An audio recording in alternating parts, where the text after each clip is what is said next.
we are going to do some reading together. Today it is not tarot reading. Today it is this booklet here called Farm Labor Organizing, detailing a brief history from 1905 to 1967. So, yeah, I already read through 20 pages on my own a while back, but I was falling asleep by the end of that 20 pages, and I couldn't tell you what I read. So sometimes it helps me to hear things out loud. I tried to find like an audio version of this pamphlet, which, surprise, surprise, it's not out there. So we're just going to read it together. I'm going to read it out loud, and I think that will help me to absorb the information better. And if you're curious about the kinds of information that's out there about organizing in the 20th century, the turn of the century, this could be a good resource. Okay, so I'm gonna start with this, like, dear reader and the foreword, and we're just gonna keep moving on from there. Okay. Dear reader, this pamphlet is presented as a public service to create better understanding of the needs of the poorest and least protected of our working people, the farm workers. We hope that after reading it, you will be moved to help these fellow Americans attain equal protection under our laws. Major credit for the organization, research, and writing of this pamphlet goes to our Assistant Executive Secretary, Linda Lewis Tooney. She received invaluable assistance from Gail Hirschberger, our administrative assistant. Robin Myers and Ann Montero helped prepare material for several of the chapters. Lena Manderville typed the manuscript. To all of these, we express our deep appreciation. We are pleased to include statements from prominent Americans on the subject of farm labor organizing. We are grateful for several contributions, especially that of our committee member, J. M. Kaplan, made toward the cost of publishing this report. The National Advisory Committee on Farm Labor is a nonprofit, voluntary agency of private citizens whose aim is to improve conditions for farm workers. Now, at long last, through their own heroic struggles, these workers have achieved a major breakthrough in the Delano grape fields. But farm workers all across the country need the help of all concerned Americans to secure the protection of law in their right to join unions of their choice and to bargain with their employers. Most large growers are organized in their own associations. We believe the same rights should be granted to their workers. And it's signed Frank P. Graham, co-chairman, and A. Philip Randolph. Those two guys co-chaired this endeavor. Hello, we're reading Farm Labor Organizing, 1905 to 1967.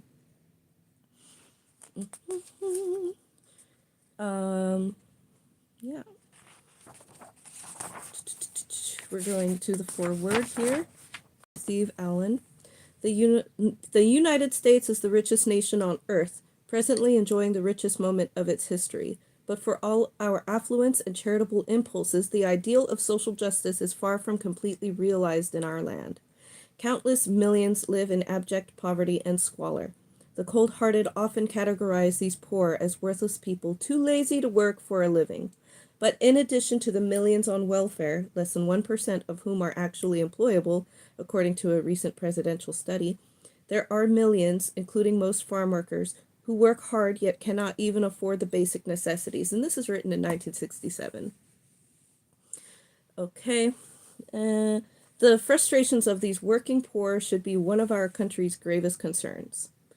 Though big city poverty attracts most public attention, the fact is that 43%, I think that says 43, of the nation's poverty exists in rural areas. The urban poor have become vocal and attention has at least been attracted to their needs. But the poor of the countryside are for the most part unorganized, isolated, powerless, invisible. I do not see how this nation can continue to justify the treatment to which our farm workers have long been subjected. These people work at physically exhausting labor for very low pay. Most of them live in disgracefully inadequate quarters and receive little or no medical attention. Their children are given a poor substitute for an education. It was not very many years ago that an American working man could be fired without being given cause or notice, when his salary could be reduced at an employer's whim, when he had to work 10 10 or 12 hours a day when young children labored in dangerous factories to earn pennies a day, when workers were beaten and killed if they attempted to organize. 3 things were required to change the situation: public indignation, rights of collective bargaining, and civilized legislation. Americans are rightly proud today of the security now enjoyed by the average working man. But looking back over our shoulders, we see that the farm laborer has been left behind in the forward march. There can be legitimate differences of opinion among reasonable men as regards the best solution to the farm worker's problem. But there can be no justification for those who are simply determined to keep the field hand in his place, to intimidate or even to ignore him. To become familiar with the information in this pamphlet is to automatically come under a moral obligation. It is sometimes erroneously supposed that the farm labor problem is serious only in the Deep South or in the Southwest, but the problem is national. While an entire farm family in Texas may work a year and earn only about $1,500, things are bad enough in Massachusetts. On a farm north of Boston, men put in as many as 14 hours a day, 7 days a week, for 95 cents an hour. They live in shacks with cardboard on the floor. In Rochelle, Illinois, a migrant family of 10 was recently living in one room with a cement floor and walls and one small window, all surrounded by a sea of mud. As if their lives were not hard enough, farm laborers must also contend with dangerous hazards. Although they comprise about 7% of the U.S. workforce, they suffer over 22% of all fatalities from work accidents.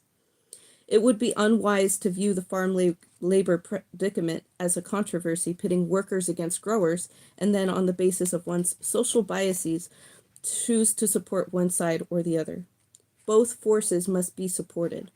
Even the wealthiest farmers are faced with a cost-price squeeze, and they are certainly as entitled to a profit as employers in any other industry. But that same understanding should be accorded those decent men and women without whose labor the farm owner would be out of business overnight. A generation ago, certain short-sighted representatives of management predicted that economic disaster would follow recognition of the rights and privileges of the working man. Instead, American industry today is more powerful and successful than ever. If, as Senator Robert Kennedy, that's the senior, has observed, we can plan to put a man on the moon before the end of this decade, surely we can devise a solution to the farm labor problem.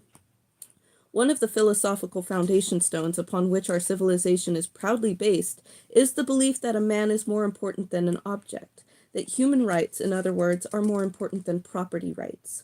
Since we proclaim this view to the world, it does not seem to be too much to suggest that we start acting as if we believed it. And that was the foreword. Now here is the introduction. We're just going to keep reading. I'm going to try and get through this, as much of this as I can. Okay, because I do have other stuff to do today. Thank you. And thanks for coming in and sitting with me while I read this out loud. Okay, introduction.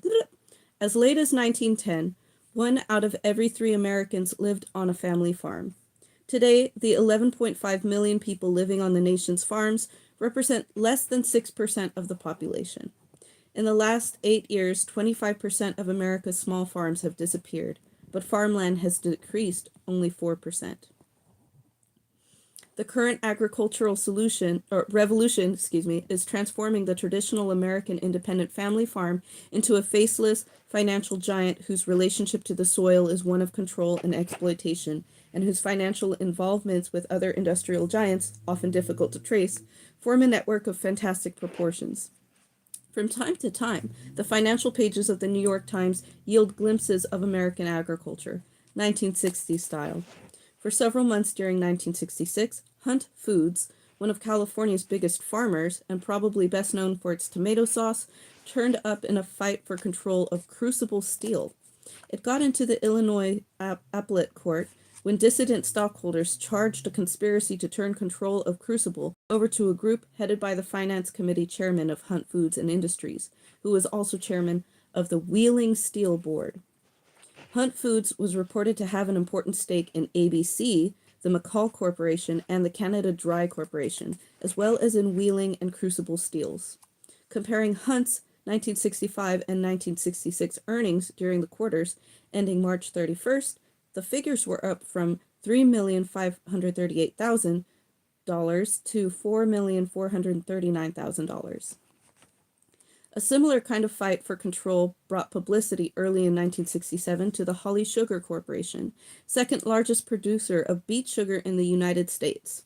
The main contenders were Houston Oil Field Material Company, Incorporated, HOMCO, which holds the largest number of Holly shares, and Western Nuclear, with which the Holly directors planned to merge.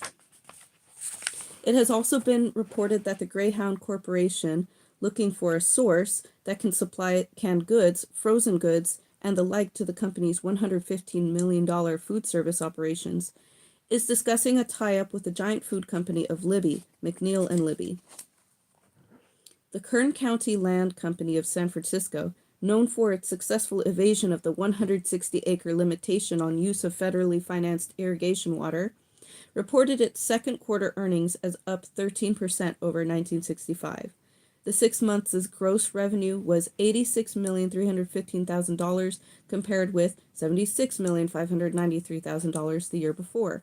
According to the Times for June 6, 1966, the diversified corporation is engaged primarily in oil and gas production, the manufacture of automotive parts, and land use, including agriculture, cattle, and real estate. Cattle, tomatoes, sugar, vegetables, American agriculture, controlling or controlled by oil, steel, real estate, communications, American industry. They are two sides of the same coin today, and any understanding of what has been happening to the small farmer and the farm worker must start with that knowledge. Farm workers, through many years, have strived against great odds to achieve the dignity and decent living standards that other American workers have enjoyed. The relative wage position of hired farm workers is getting worse, even though their average hourly wage has risen.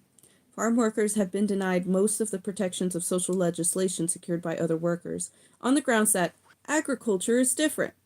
Although they suffer from unemployment more than most workers, their incomes have no protection under unemployment insurance. Although agriculture is the third most hazardous industry, workers often lack workmen's compensation. Children of farm workers are not protected to the same extent as other children under the Fair Labor Standards Act, and since incomes are so low, the whole family must work when it can to help out. Above all, farm workers, when they organize to help themselves, are not protected in their right to bargain collectively with their employers, as are other industrial workers. They are subject to reprisal as well as refusal, to eviction, dismissal, and terror. The myth has been carefully fostered that independent family farmers, themselves struggling for survival, would be hard hit or even bankrupt by raising standards for farm workers. But small farmers are not the prime employers. Rather, since their products compete in the market with the products of the corporate giants who hire the most farm workers, their own incomes are driven down toward the level of the hired farm workers.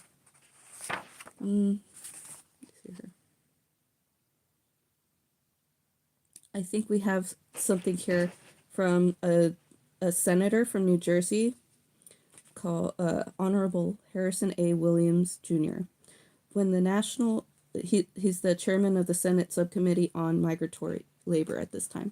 When the National Labor Relations Act was passed 3 decades ago, the American farm was primarily a family operation. Farming is now big business. My bill proposes to bring the big corporate farm and its employees under the collective bargaining provisions of the NLRA. Under the bill, as introduced in Section 8, 90th Congress, only those farms whose interstate shipments amount to more than $50,000 a year would be covered. There is only 3% of the farms in the United States. This is only 3% of the farms in the United States, but these farms employ more than 30% of the farm labor. In 1966, we took an historic first step toward rectifying the economic injustice which has plagued farm workers by enacting minimum wage coverage for them, extending to them the same collective bargaining rights as are now enjoyed by workers in other industries will be the second major step toward economic justice for farm workers. Now I'm going to continue on the next page from where we left off. Incomes being driven down. Okay, the top 9% of all farms pay more than 70% of the total annual farm wage bill. More than 30% of all expenditures for hired farm labor is made by 1/2 of 1% of the very largest farms. The first federal minimum wage bill including agricultural workers, passed in 1966, covers fewer than 390,000 farm workers, most of whom are employed by the large agribusiness farms. Similarly, the proposed extension of the National Labor Relations Act to cover workers in agriculture would affect only 3% of the farms, those whose shipments in interstate commerce amount to more than 50,000 a year. Dollars. Okay. It is time these great commercial establishments met the standards and responsibilities that their industrial counterparts, often in the same corporate structure, must meet. American agriculture has changed. Public awareness has changed as well. The past 2 years have seen repeated evidence that this time the efforts of farm workers to organize and build a place for themselves in our national life will not fail. This is a part of their story. Okay, now we're on to the next section. We've got farm workers and the National Labor Relations Act. Welcome in. We're reading from Farm Labor Organizing, A Brief History, 1905 through 1967.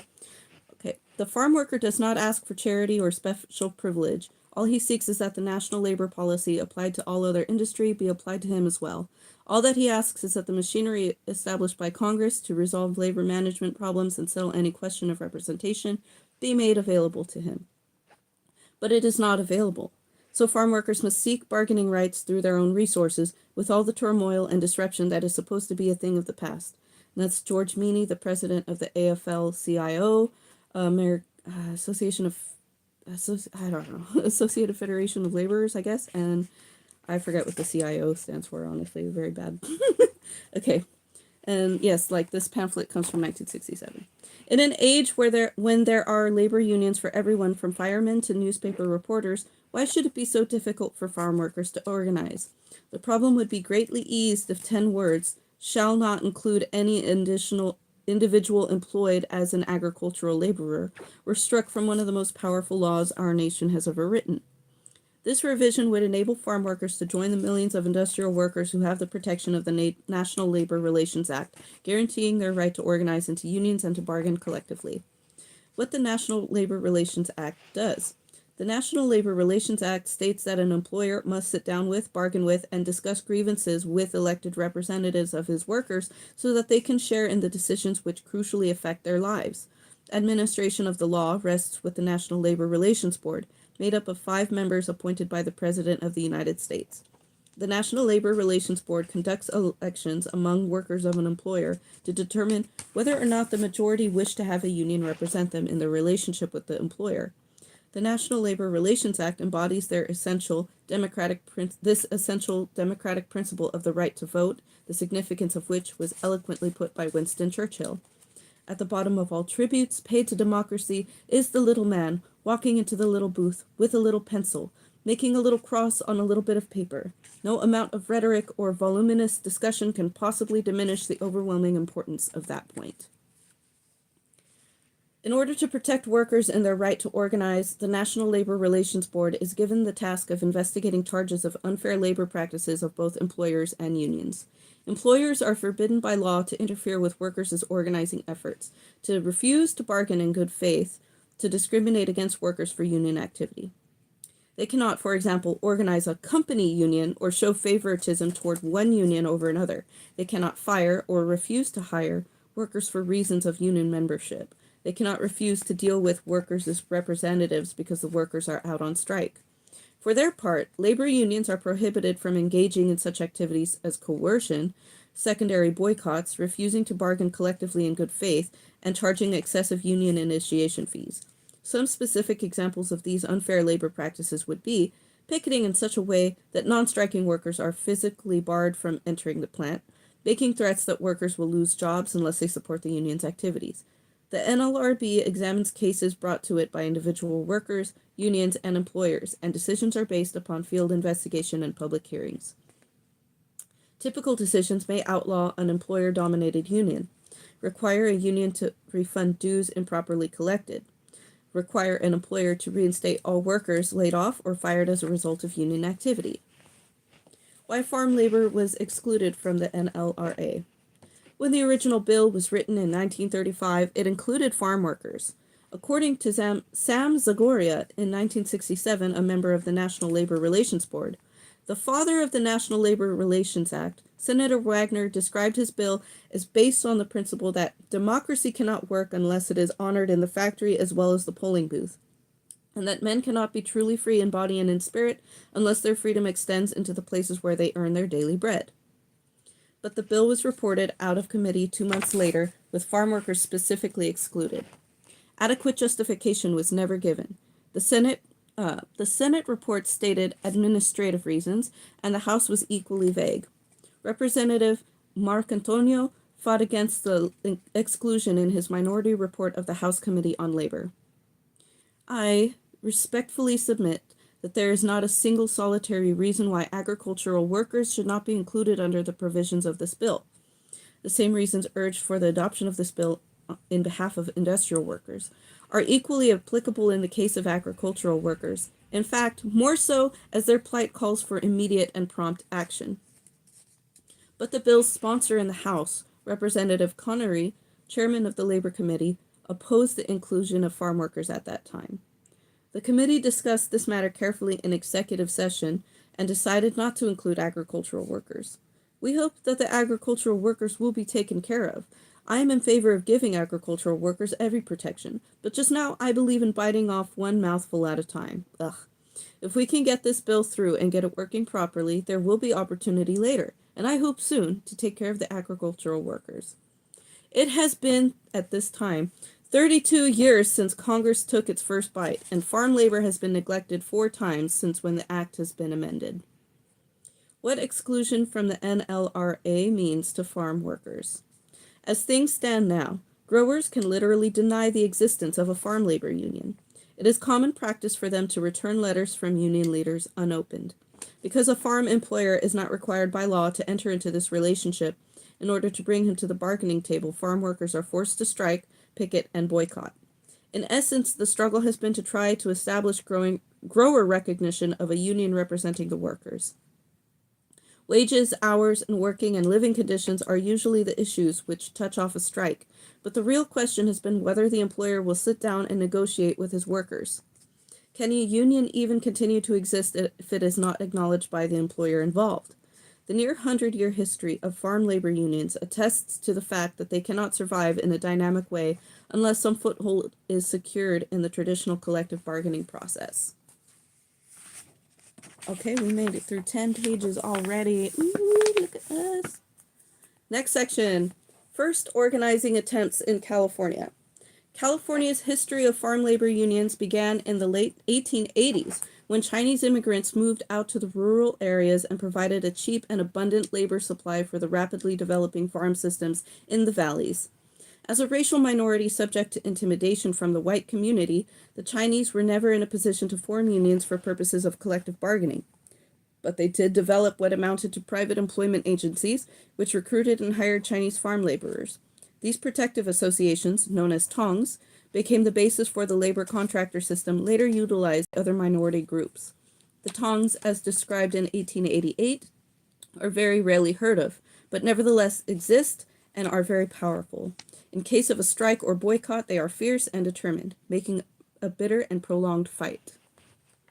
The Chinese were followed in succeeding years by Japanese, Hindustani, Filipinos, and Mexicans, for whom even low farm labor wages were an improvement over their former situation. Grower reliance upon this constantly replenished labor pool made it impossible for any durable labor unions to develop, for they were quickly submerged by immigrants who would work for less than the union demands. A pattern of racial conflict developed as each successive group jockeyed to become the growers' source of cheapest labor. This tradition of flooding the bottom lasted, often with the cooperation of government, until 1964, when Congress called a halt to mass importation of Mexicans during the harvest seasons. The Wobblies organize farm workers.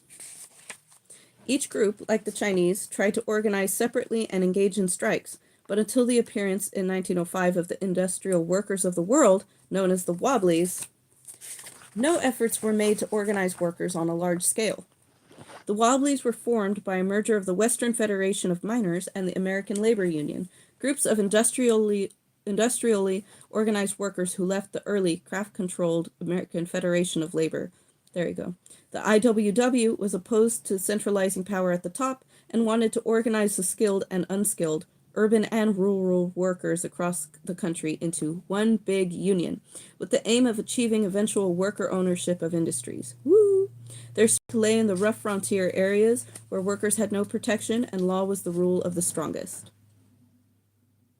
During the days of the Klondike Gold Rush, beginning in 1896, thousands of men made their way up the Pacific coast, hoping to find in Alaska their pot of gold. Not a few ran out of money on the way up and settled instead on the rich forest lands of the Pacific Northwest. It was here that the highly seasonal lumbering industry had its start and gave rise to the wandering Bindlestiff, who worked sometimes in the lumber yards of the north, sometimes in the farmlands to the south, living during the off seasons in the first skid rows of the urban industrial centers. For several years, the Wobblies worked with these Bindlestiffs, both in the cities where they holed up during the winter and in the rural areas where they sought employment. Such a weird word. The Wobblies found they had to establish their freedom to speak before they could organize workers. In Fresno, California, they demanded the right to maintain headquarters, to hold public meetings, to distribute information. That struggle won. They went on to San Diego in 1912, where a local vigilante committee formed to meet them. This practice of vigilantism, where groups of citizens take what they consider to be the law into their own hands, is not foreign to California history. Carey McWilliams describes the vigilance committees of 1850 and 1856, whose members were of the merchant and propertied classes, and says, during the period when the vigilantes were in action, they completely usurped the functions of government officials, defied the governor of the state, conducted their own trials, equipped and drilled an armed force, and operated in effect as an insurrectionary junta. Of the San Diego encounter, Carey McWilliams wrote, "The vigilantes rounded up all persons, even remotely suspected of being Wobblies, and marched them one night to Sorrento. There, the Wobblies were made to kiss the American flag, and sing the national anthem, while hundreds of vigilantes stood about armed with revolvers, knives, clubs, blackjacks, and black snake whips." Rude. Then they were marched to San Onofre and driven into a cattle pen and systematically slugged and beaten. Yikes. After a time, they were taken out of the pen and beaten with clubs and whips as one at a time they were made to run the gauntlet. That is messed up. Wow. Ugh. The golden years of American agriculture. 1910 to 1914 marked the period of agriculture's greatest prosperity. But if these were successful years for farmers, the picture was considerably different for the workers. In August 1913, the high point of Wobbly organizing, a situation developed which showed in frightening detail how farm workers were exploited while the growers reached unheard of prosperity. As was the practice of the day, E.B. Durst, a hop grower in Wheatland, California, had advertised in newspapers throughout California and Nevada for 2,700 workers, when in fact he required only 1,500 to harvest a crop. 2,800 people came from all over the West. Half of them were aliens, and 7 interpreters were needed, for 27 nationalities were represented among 235 men in one working gang alone. Destitute, the 1,000-odd extra workers could not move on, and conditions at the camp were intolerable. Tents were rented from Durst at 75 cents a week. Workers were forced to use his store as he forbade local grocers to make deliveries. There were 9 outdoor toilets for 2,800 people. Drinking water was not allowed in the fields, since Durst's cousin had a lemonade concession there. At 5 cents a glass, a relative also owned the lunchtime stew wagon. Ugh. Finally, at a mass meeting in the workers' camp, veteran Wobbly organizer Blackie Ford dramatically held a sick baby up to the crowd and shouted, "It's for the kids we are doing this." Into the tense, emotion-filled crowd strode sheriff's deputies. One fired a shot to quiet the mob. Immediately, a riot ensued, during the course of which a district attorney, deputy sheriff, and 2 workers were killed. The National Guard was called out, and all over California, Wobblies were arrested. Leading Wobbly organizers, Ford and Seward, were convicted of murder and sentenced to life imprisonment. The Wheatland riot brought the Wobblies' nationwide attention, and after 1915, the most energetic group within the IWW was the Agricultural Workers Organization. The pre-World War I depression and the loss of urban jobs drove many workers to the wheat belt, and Wobbly organizing shifted to that region. Departures were made from the basic strategy used in California. It was agreed not to spend Union energies again on free speech fights, which had antagonized other elements of the farming communities. The change of tactic improved relations with growers and so made it easier to reach wage agreements. Also, members were instructed never to hold out to the bitter end. In case of a strike, those directly involved were to bring other members of the union onto the struck job in order to strike again or to slow up production. Okay, then we've got a little asterisk here. During, I think, the years of 1910 and 1914. Okay. During these years, called the parity years, farmers were considered to have gotten 100% of parity, or their fair share of the national income. Today, when an abundance of certain crops considerably lowers the price and threatens the farm economy, the government can step in and buy up amounts of the product to make prices go back up. On specified crops, farmers are granted direct benefit or rental payments in return for reducing acreage. The objective is to keep farm income as near parity as possible. Okay, and parity is the purchasing power of the years 1910 through 1914. Hello, today we are reading, if you just got in here, we're reading, Farm Labor Organizing, A Brief History, 1905 to 1967. Woo! All right, so we're continuing, we're on the 14th page. Largely as a result of the new strategy in the wheat belt, by the end of 1916, the IWW's Agricultural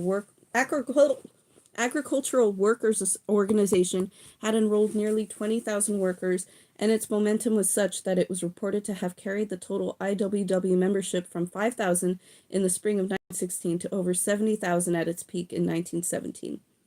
Since the Wobblies posed a threat to the existing economic system and to every power structure down to the local level, they were often met with repressive actions by police authorities and occasionally by vigilantes, as we have seen. There were numerous mass arrests of strikers, usually with total disregard of civil liberties. The fact that the Wobblies grew steadily in the face of violence and intimidation indicates the strength of their appeal, as well as the desperate condition of masses of workers during these years before the rise of American trade unionism. It is difficult to say what would have happened to Wobbly organizing efforts if their opposition to World War I had not led to their prosecution by the federal government. See how the anti-war and the anti-labor unions are kind of like connected here? Hey, during the war, the Wobblies were charged with violation of the Espionage Act, and after the war, they were prosecuted under state syndicalist laws passed during the war years. Wobbly activity returned sporadically during the 20s, but the IWW never made a successful comeback. The Depression years. Farm labor organizing and labor organizing in general during the deepening Depression years between 1929 and 1933 was virtually non-existent. Thousands of unemployed urban workers flooded the farm areas, and competition for jobs was bitter. In some areas, wage levels of 50 cents an hour in 1929 had declined to 15 and 16 cents by 1933. Though efforts at collective bargaining proved impossible during such labor surplus conditions, various factors contributing to labor unrest culminated in 1933 in a series of strikes unprecedented in number and size in farm labor history. New Deal legislation passed in 1932 and 1933 helped urban workers and farm workers, but had no effect. Farm owners, I'm going to reread that sentence. New Deal legislation passed in 1932 and 1933 helped urban workers and farm owners, but had no effect upon farm workers. Although the Agricultural Adjustment Act, details of which are described in the chapter of the Southern Tenant Farmers Union, was designed to revitalize the agricultural economy, benefits were extended only to farmers and, theoretically, to sharecroppers. Similarly, the National Industrial Recovery Act helped urban workers but excluded farm workers from its provisions. The NIRA established maximum hours and minimum wages of $16 a week for industrial workers and accorded them legal protection of their right to organize. By mid-1933, the upheaval in the labor market was enormous. Organizing activities went apace, and farm workers were frustrated by their complete exclusion from the NIRA statutes, which were bringing revolutionary changes to other industries. The situation erupted in 1933 when a total of 56,800 farm workers went out on 61 different strikes in 17 states. One organization backed by the Communist Party, the Cannery and Agricultural Workers Industrial Union, capitalized on the explosive farm labor situation and led this spectacular wave of strikes. October 4th, 1933, marked the high point of CAWIU strike activity. 5,000 cotton pickers in Corcoran, California, struck for 90 cents per 100 pounds, protesting the prevailing wage rate of 60 cents. Refusing even to report for work, they boycotted the ranches altogether. When strikers attended a mass meeting at the Union Hall in Pixley, California, growers stationed themselves behind cars nearby and opened fire on the hall. 2 workers were killed during the ensuing violence. The union at first had instructed the workers to remain on the various ranches, but the growers evicted them. The strikers rented a nearby ranch for use as a headquarters. Passes were issued, guards patrolled the grounds. 2 nurses were present to look after the strikers and to maintain adequate sanitary conditions. The value of having a central strike camp headquarters cannot be overestimated, wrote Paul S. Taylor and Clark Kerr. If the pickers had been able to follow the union's advice to remain scattered on the ranches, the completeness of the strike might have been seriously impaired. Union leaders could hardly have reached them. Arrangements of picket caravans and of mass meetings would have been more difficult. But the growers insisted upon evictions. With no other place to go, the strikers gathered in camps erected or enormously expanded by the emergency. After modest mediation efforts, the workers returned to pick cotton at a compromise wage of 75 cents per 100 pounds. The strike had lasted 24 days, during the course of which an estimated 18,000 workers had refused to report for work. That the workers, many of whom were Mexican, had been, as usual, alone against the whole community in their struggle is borne out by the statement of an undersheriff. We protect our farmers here in Kern County. They are our best people. They are always with us. They keep the country going. They put us in here and they can put us out again. So we serve them. But the Mexicans are trash. They have no standard of living. We herd them like pigs. How? That is absolutely fucked. Okay. We haven't come much further from that. They don't say it quite like that, but okay. 25 strikes waged in California in 1933 were spearheaded by CAWIU and involved 37,550 workers. 21 of the strikes secured, at least, partial wage increases. Some of the text is kind of messed up. CAWIU leaders were arrested and tried on charges of criminal syndicalism. Ugh. The union, that's like... basically calling them like the mafia. The union formally dissolved on March 17th, 1935. CAWIU made few inroads toward collective bargaining agreements, for it was opposed to the negotiation tactics of the established unions. A major weakness was its lack of internal democracy and its dependence upon the leadership of a few individuals. Decentralized organizing. Filipino Agricultural Laborers Association, a modern union. I'm going to read that right after I read this little tidbit at the bottom. This is a U.S. Senator from New York, Honorable Jacob K. Javits. We have just celebrated the occasion of the 25 millionth vote cast in secret ballot elections conducted by the National Labor Relations Board. That is indeed a notable achievement and justly deserved the recognition given to it. But the ceremony must have had somewhat of a hollow ring to the millions of agricultural employees to whom the orderly processes of the board's procedures for settling organizational disputes have, until now, been denied. One of the greatest achievements of the National Labor Relations Act has been the almost total elimination of organizational disputes as a source of strikes and lockouts. So long as agricultural employees are the same basic rights enjoyed by other employees under the law, the result sooner or later must be the same kind of bitter strife which preceded the Wagner Act, as witness the recent grape workers' strike in California. Certainly the Congress should not wait until the labor management struggles of the 1930s repeats itself on our farms before acting. Excuse me. I'm going to take a little tissue break. Okay. Filipino Agricultural Laborers Association, a modern union.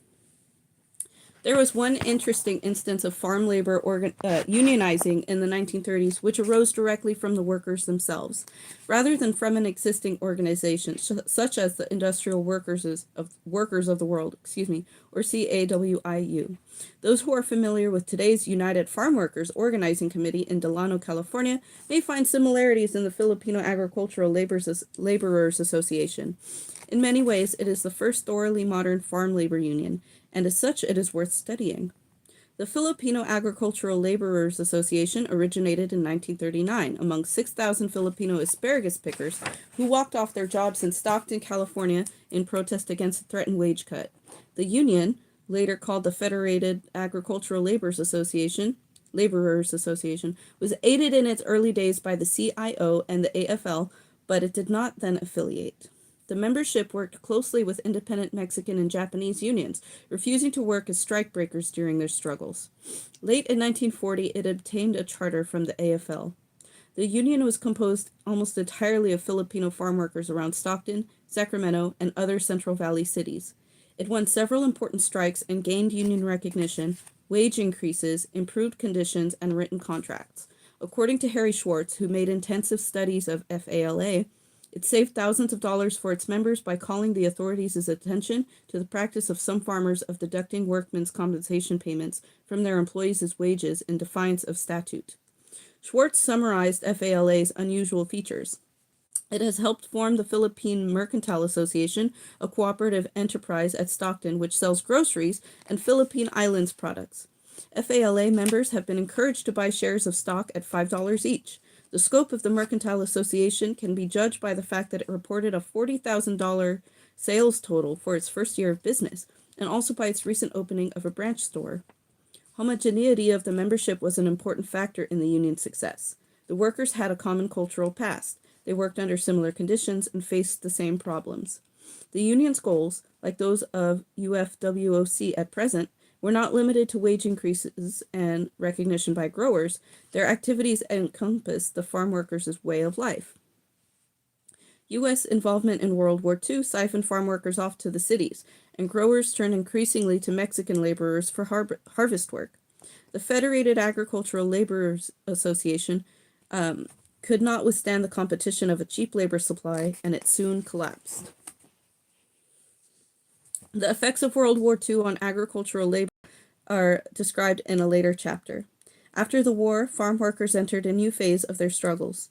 The American Federation of Labor assumed the lead in bringing attention to bear on the farm labor situation. The successor to the Southern Tenant Farmers Union, whose early history follows, was later given the first national AFL charter to organize farm workers. Whew, you guys. We're on page 18. Next section. Again, for anybody who forgot or hasn't heard yet, we are reading Farm Labor Organizing, A Brief History, 1905 through 1967. This was published in 1967 by the National Advisory Committee on Farm Labor. Okay, we are continuing. I'm going to stretch out my leggies. Okay. The Southern Tenant Farmers Union. Henry Clay East was running a filling station in the early 1930s in the small cotton belt of Tyronza, Arkansas. He was also the constable. His friend Harry Leland Mitchell owned the dry cleaners next door. Both men were acutely aware of the grinding poverty of the tenant farmers, Negro and white, who worked on the area's huge cotton plantations. Eastern Arkansas in the 30s. The plantation system was a recent development. Oh, I'm going to read that after I read this little aside here. There's like an extra little paragraph. I'm going to read that, okay, before I get into this little subsection. Tenant farming arose in the aftermath of the Civil War and in many ways was a continuation of the plantation slavery which the war had supposedly ended. The newly freed Negroes owned no land or farm implements. The planters still had both and needed labor. Instead of cash wages, the worker received a set share of the crop at year's end. The myriad categories of tenants gradually narrowed. The sharecropper turned over half of his crop to the planter, who had furnished seed, fertilizer, mule team, implements, food staples, and a shack to live in on his land. A share renter was one who had his own farming tools and supplies, and in return for land and a cabin, he paid the planter a stipulated share of the crop as rent.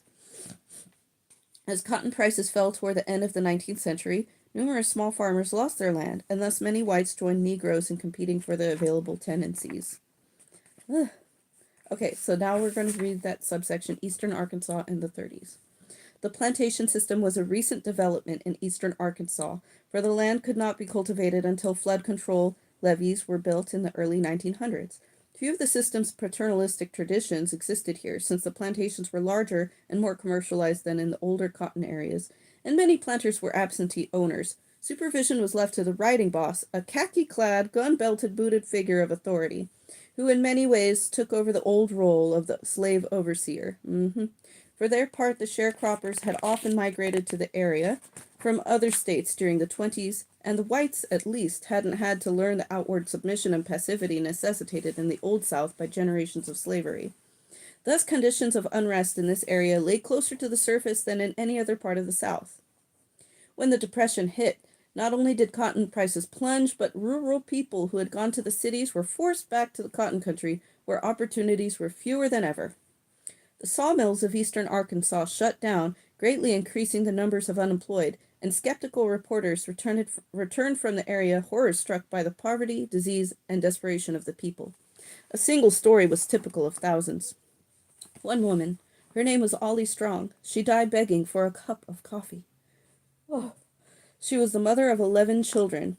I have seen her hack cross ties and haul them 15 and 20 miles to sell them so she could get herself and the children something to eat. She chopped cotton on various plantations when she was with child.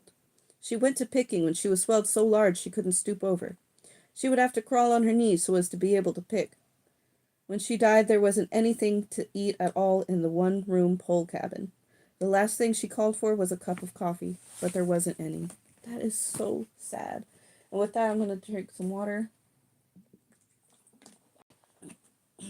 I'm going to take a sip of my coffee.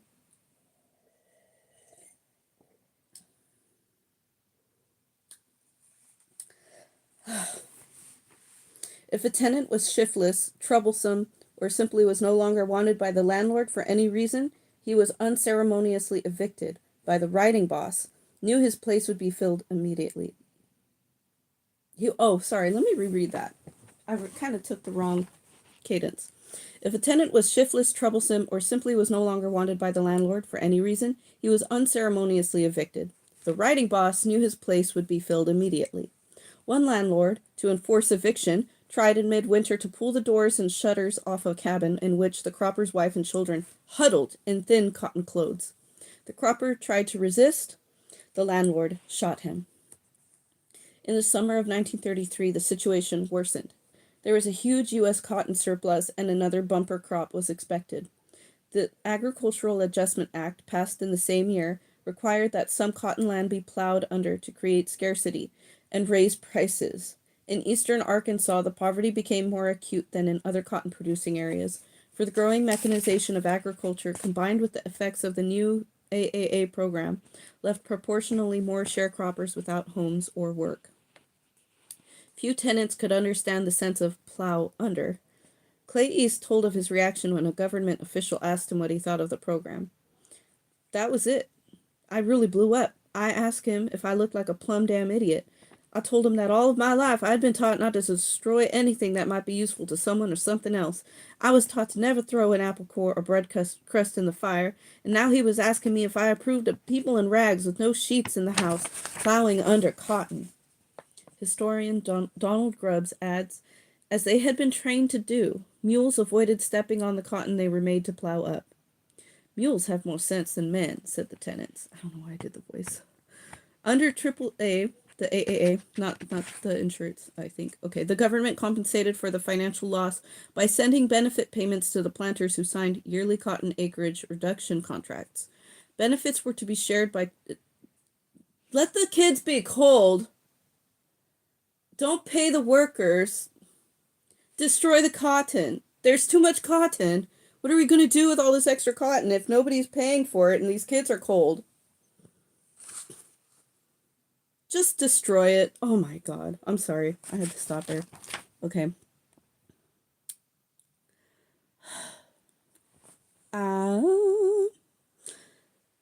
Benefits were to be shared by tenant and landlord according to their interest in the crop, 50-50 in the case of sharecroppers, and varying proportions for other tenants depending on their rental arrangements.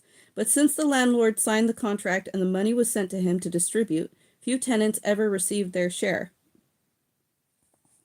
It was of little use to complain to the agriculture department. The planters and their friends composed the local committee which would investigate. According to the new contract terms established a year later, sharecroppers received only 1/9 of the government benefits instead of 1/2, and other classes of tenants fared little better. As a result of the cotton contract, one representative planters' gross income increased from $51,554 in 1932 to $102,202 in 1904, while the average gross income of his tenants fell from $379 to $355.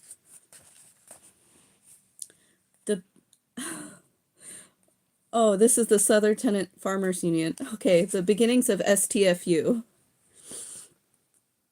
It was against this background of government policy that actually increased poverty rather than alleviating it that H.L. Mitchell and his friend Clay East became committed to improving the lot of the sharecroppers. Both men had heard Norman Thomas speak in Memphis during the 1932 political campaign. They secured Thomas's support for a study of the Agricultural Adjustment Act, which was enriching Southern planters while bringing new misery to the workers. It was during a conversation with Thomas that the idea for the Southern Tenant Farmers Union was conceived, and Norman Thomas was always considered its godfather, although the union never affiliated with any political party. While there was no leadership yet visible among the sharecroppers, Mitchell and East were aware that the structure of the union nonetheless had to develop from within. They approached an outspoken white sharecropper, Alvin Nunnally, who called the first meeting early in July 1934. Close to 20 sharecroppers, Negro and white, came to an abandoned schoolhouse on a cotton plantation owned by Hiram Norcross near Toronza. Keep in mind this was written in 1967. A popular sharecropper song of the day ran thus: "You go to the fields and work all day, till after dark and you get no pay. Just a little piece of meat and a little turn of corn. It's hell to be a sharecropper on the Norcross farm." From the outset, it was to be a racially mixed union. The problems of Negro and white sharecroppers were essentially the same, though in some areas it was necessary initially to organize separate Negro and white locals. Looking back on that first meeting, H.L. Mitchell said, "I remember one old white man who got up and said that he'd once been a member of the Ku Klux Klan, but that everybody was in the same boat in this fight here. Negroes were on the plantations, and the union should include both white and colored and fight for the rights of everyone." There was also an inherent danger in having a completely Negro union. In 1919, more than 100 Negroes who had formed one in a nearby county were killed in the Elaine Massacre, Elaine massacre. Negroes in the Delta had heard of the massacre, and one at the first meeting had been there and narrowly escaped. The decision to join the new union therefore took great personal courage. On July 26, 1934, the organization was incorporated under the laws of the state of Arkansas, and shortly after took Southern Tenant Farmers Union as its name. Its objectives were the relief of displaced farm workers, collective bargaining agreements between workers and landlords, and revamping of the Agricultural Adjustment Act. Mitchell and East wanted to remain in the background, but no one else was yet able to run the organization. East became the first president, and his position as constable was a powerful force in countering the croppers' fear of joining the union and in stemming the planters' hostilities while the little group was building its strength. Mitchell's business had given him invaluable knowledge of the residents and geography of the area, and his organizational ability made him the obvious choice for secretary, a post he held for the life of the union. There was some confusion in the beginning about just what unionism was. One early member commented, "When they first started talking about union, I thought it was a new church." Union meetings did have elements reminiscent of church services, since for many members the church was the only organization they had ever had contact with. But one thing was clear. It was open to everyone, even those who couldn't afford to pay the $1 dues. The Negro members, who had grown up within the rigid society of the cotton country, were often more literate than the white sharecroppers, who were new to the plantation system, having been isolated so far back in the mountains that you had to pump daylight into them. The Negroes were also more aware of the value of cooperation with each other, and thus were easier to organize than the whites, whose fierce individualism often made them less desirable as tenants in the planters' view. From the earliest days, education was a major concern. In addition to calling for improvement of the utterly inadequate rural schools for their children, STFU members eagerly participated in adult education courses organized by the union. Occasionally, members were able to attend sessions at labor schools, where they could gain new understanding of their role in the struggles of the American labor movement. The idea of cooperatives was also championed by STFU, cooperative economics. Consumer buying clubs were formed, and an STFU cooperative farm ran successfully for many years. That's pretty cool. One of the common bonds shared by all members was the necessity for secrecy. An STFU memorandum on the subject. I just think that's funny because STFU also means shut the F up. So it's kind of funny that they're talking about secrecy. Okay, an STFU memorandum on the subject stated the procedures of a union meeting. The unit leader calls the meeting to order. Prayer service may be held as silently as possible. A union song may be sung. This should be avoided if it attracts attention to your meeting. Go home one or two at a time in different directions. Avoid the highways and roads as much as possible. Keep away from lights of automobiles. Organizers were told to keep their efforts under cover, to concentrate on building a small nucleus of reliable members. Mitchell counseled, "Never promise the workers that the union is going to do something for them. Let them join the union and do something themselves."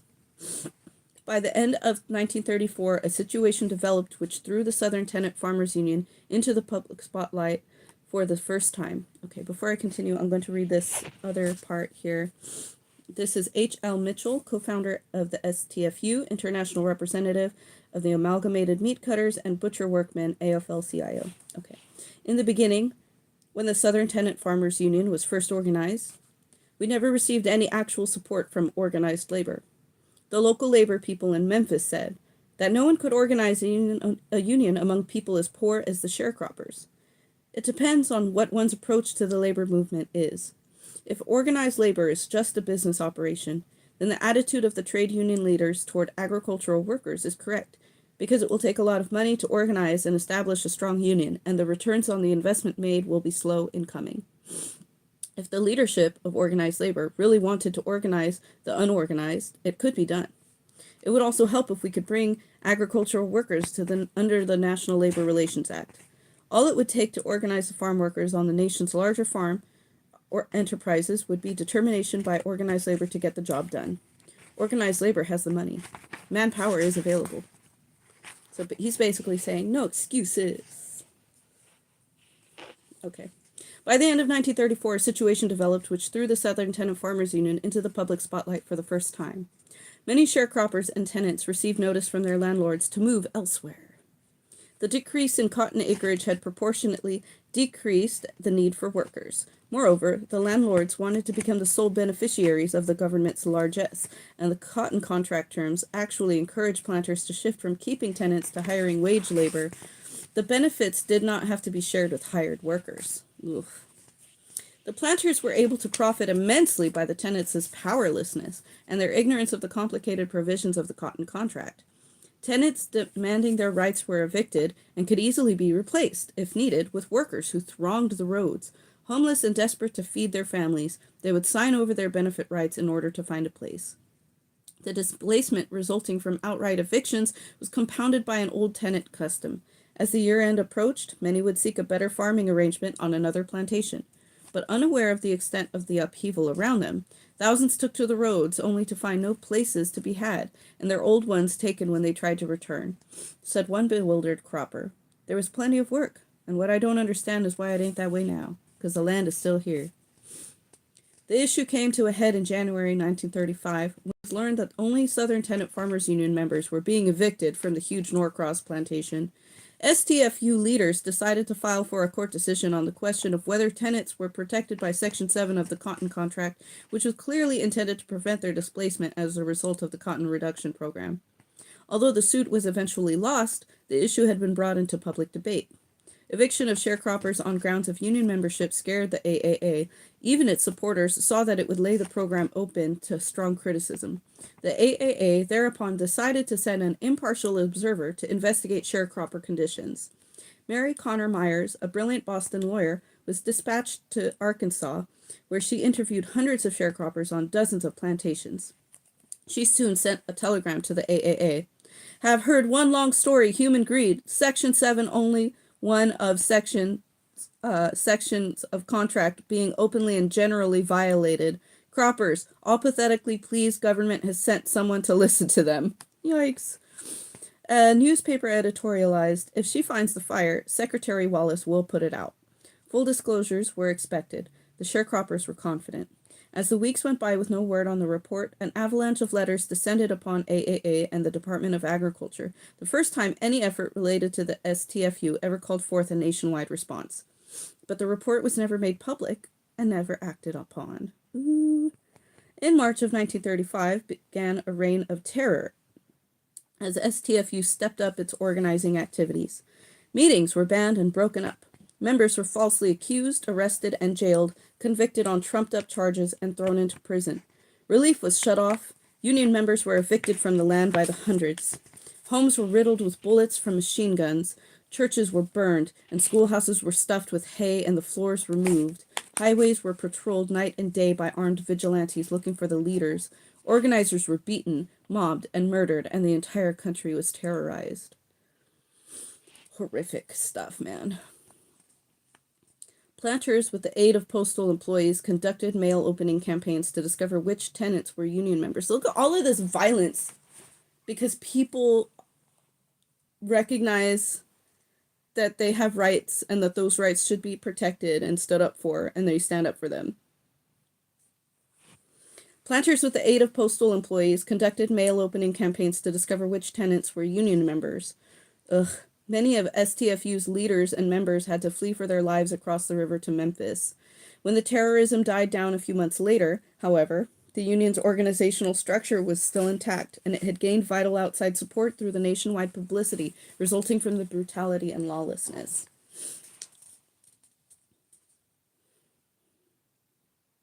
See, this is like, that's showing too, because postal employees, those are federal employees, right? So this is officially or unofficially like federal agencies colluding with private interests to oppress people and restrain their efforts through the most violent, abhorrent means possible. The cotton strikes. In the fall of 1935, an estimated 4,000 cotton pickers responded to STFU's call and walked off the fields for 10 days as the cotton was ripe in an effort to raise their wages. Thousands suddenly were confined in bed with the misery or found it necessary to go fishing to replenish the family larder. I'm going to read this little bottom part here. I'm not sure which asterisk it's talking about because, oh wait, okay.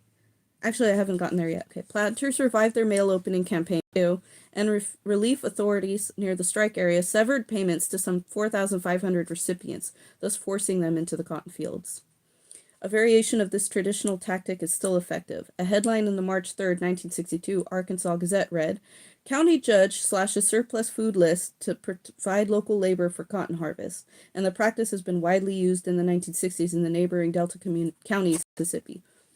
That's just messed up. They're cutting off aid to people that are like leaning on the aid so that they can strike for better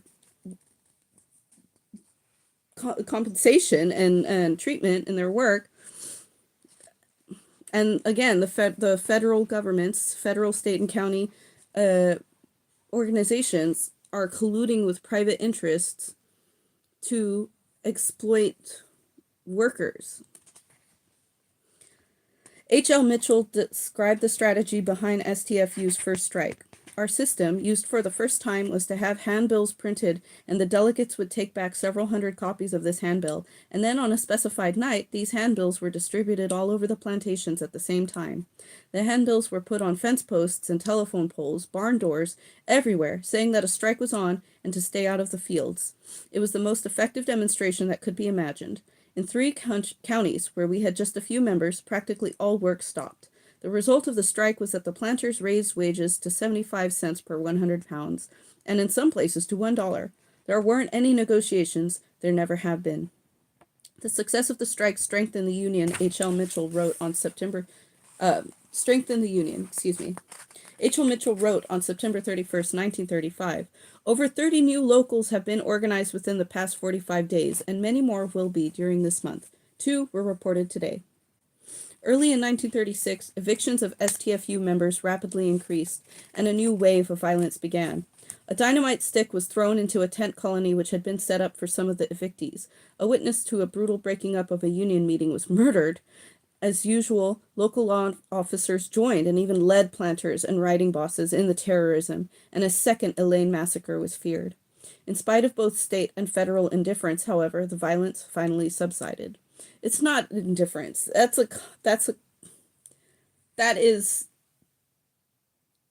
complicity. That's collusion. A second STFU strike was launched in May of 1936, this time at the height of the cotton chopping season. In the spring rains, weeds thrive along with the young cotton plants and must be destroyed or they will choke the crop.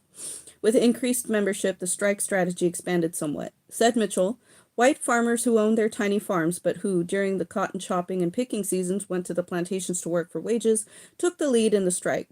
They organized the marches, with each man about 6 or 8 feet apart, forming a long, thin picket line.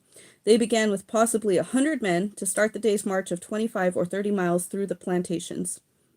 And when they came to a plantation where people were out in the cotton fields, the marchers would call out to the people at work.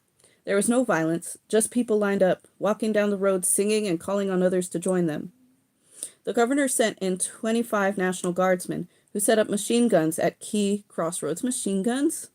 One of them was trained on 2 Negroes who were a little impudent. Ugh. Terrorism raged for 2 weeks after the strike began. In spite of numerous official investigations all through these years, often inspired by brutal incidents of violence that made headlines all across the country, no effective federal or state action was ever taken for political reasons.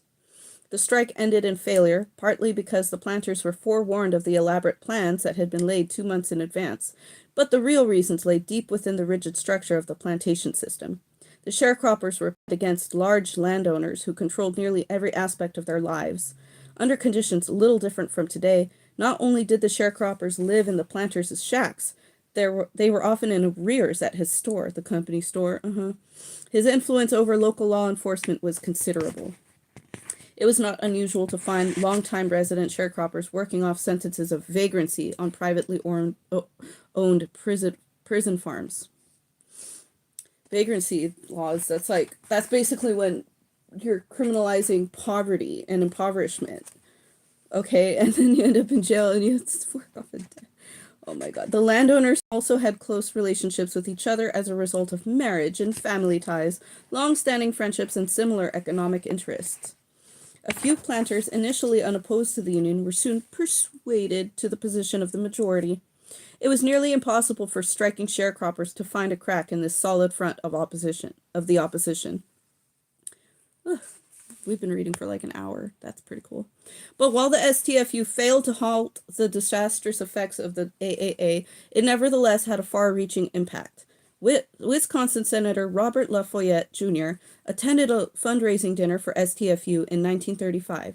One of the guests was a sharecropper, beaten, bandaged, who had recently been attacked by planters as henchmen for his membership in STFU. Lafayette was deeply shocked, and in the spring of 1936, he headed a Senate committee which launched the most extensive investigation of the violations of free speech and the rights of labor in American history. It led to an expose of the illegal methods used to destroy unions, in spite of their rights guaranteed under the National Labor Relations Act. Ironically, While farm workers had been excluded from the coverage under the NLRA passed in 1935, their struggles helped other workers who were covered. John L. Lewis stated that organization of the giant CIO industrial unions would not have been possible without the spotlight thrown by the La Follette Committee on Management Finance Terrorism. Ugh. According to one authority, the La Follette Civil Liberties Committee derived directly out of the STFU. Transition. Lacking a financially secure membership, the Southern Tenant Farmers Union had been dependent upon many organizations, including the Workers' Defense League, the League for Industrial Democracy, and the American Civil Liberties Union, and church groups, for publicity and legal and financial aid. Mitchell commented, "If it had not been for outside support, we would never have been able to continue." In March of 1937, the first National Sharecroppers Week was held under the joint sponsorship of the Southern Tenant Farmers Union and the Workers' Defense League, with the purpose of making the country aware of sharecroppers' conditions and raising funds for the union. In 1943, an organization was formed to expand fundraising activities, and for the next 16 years, the National Sharecroppers Fund contributed 3/4 of its annual income to the support of STFU, and its successors helped to publicize their struggle. NSF still continues its work among low-income rural people in the South. During the early summer of 1937, the Southern Tenant Farmers Union and other unions with similar interests decided to unite into one national union. H. L. Mitchell shared in the formation of the United Cannery, Agricultural, Packing, and Allied Workers of America, and in July of that year, the new union received a charter from the Congress of Industrial Organizations. STFU affiliation with UCAPAWA was brief. Mitchell had joined the national effort with the assumption that his union would retain its autonomy, but this was not to be the case. The president of UCAPAWA wanted a highly centralized federation with STFU dues going into the international treasury. A year later, 112 of 178 STFU locals voted to withdraw from UCAPAWA, which was later expelled by the CIO as a communist-controlled union. The work of the STFU, again independent, went on. In southern Missouri in 1939, planters carried out a mass eviction of 1,500 sharecroppers. They were told they could become wage hands or get out. Ugh. Negroes and whites camped out in a snowstorm along Highway 60 and Highway 61 for more than a week. The public was aroused, and labor unions rallied to prod government officials into providing relief aid to the evictees. Mitchell enlisted the support of Mrs. Roosevelt, and the Missouri National Guard was instructed to send tents and blankets. The relief didn't have time to arrive. The planters retreated, broke up the demonstration, and let the workers return to their shacks. The Missouri demonstration is a fitting conclusion to STFU's early history. The Union remained active during the war years, but it is not until 1946 that the sequel begins. STFU's successor, affiliated with the American Federation of Labor, its story is in a later chapter. It was years before the work of the Southern Tenant Farmers Union could be evaluated. For a while, even Mitchell saw only STFU's failure to gain collective bargaining agreements and not the union's salutary effect upon the machinery of government and upon public opinion. In 1941, he unhappily assessed STFU.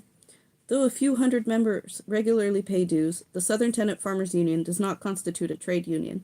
There is no basis for trade unionism in Southern agriculture with conditions such as prevail.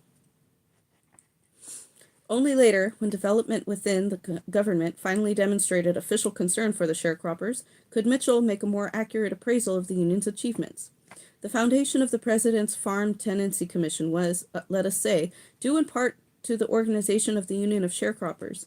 If there had not been an organization of sharecroppers making a noise, Roosevelt would never have established a Farm Security Administration or done anything about the problems of farm tenancy.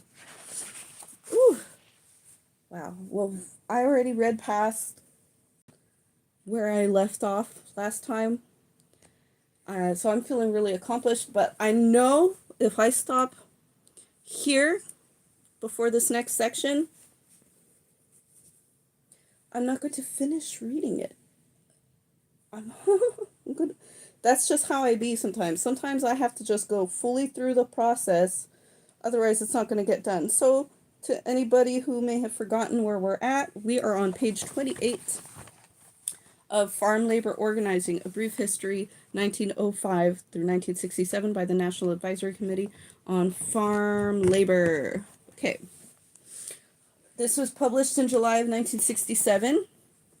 And yeah, so this was made mostly to appeal towards white middle class liberal, middle upper class liberal people to understand organizing and all of that stuff.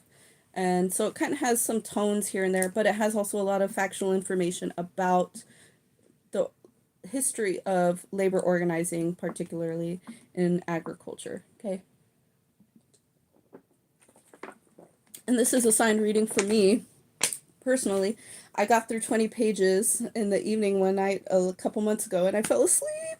So it's actually more engaging for me it helps me absorb the information better when I'm reading out loud, and it also helps me absorb it, not just because like it's me being more active in engaging with the material. It causes me to think about it a little bit more, and I found that it would have been helpful for me to if there was like an audio version of this literature out there, but there isn't. So that's why I'm reading it out here on my live, so that way, in case anybody else has that issue, or if you're curious about, this time period between 1905 and 1967 in labor organizing, the material's already out there, but it's not super widely accessible unless you know people or where to go or something or whatever. So here it is now on YouTube. It's first time as far as I'm aware being out here on YouTube. Okay. Hawaii and its little NLRA. Hawaii is the only state in which all workers in large-scale agriculture are organized and have been for 20 years in 1967. They have an adequate minimum wage law. They have comprehensive medical plans. They are given paid holidays and vacations. They receive sick pay and severance pay. They are entitled to workmen's compensation. They are covered under the state's collective bargaining law. Hawaii's success story did not come about easily. Union organizers, in fact, faced formidable, monolithic opposition from sugar plantation owners. Even as late as 1946, the year in which most plantations were successfully organized in Hawaii, the situation was this. Through a system of interlocking marriages and directorates, the 5 companies, Castle and Cook, Alexander and Baldwin, American Factors, C. Brewer and Company, and Theo H. Davies and Company, own Hawaii. Their offices and directors control 96% of the sugar plantations, 3 irrigation companies, 3 banks, 5 public utilities, 4 pineapple companies, 2 steamship companies, 2 newspapers, 2 insurance companies, and at least 17 other miscellaneous concerns. Strikes by racial groups unsuccessful. The first recorded strike in Hawaii occurred in 1841 when Hawaiian workers walked off the fields of Koloa Plantation on Kauai for 8 days, demanding 25 cents a day, or about 2 cents an hour. The workers lost. Hawaiian planters had used the principle of divide and rule for generations. Over the years, workers were imported from China, Portugal, the South Sea Islands, Japan, Norway, Puerto Rico, Korea, Spain, Russia, and the Philippines.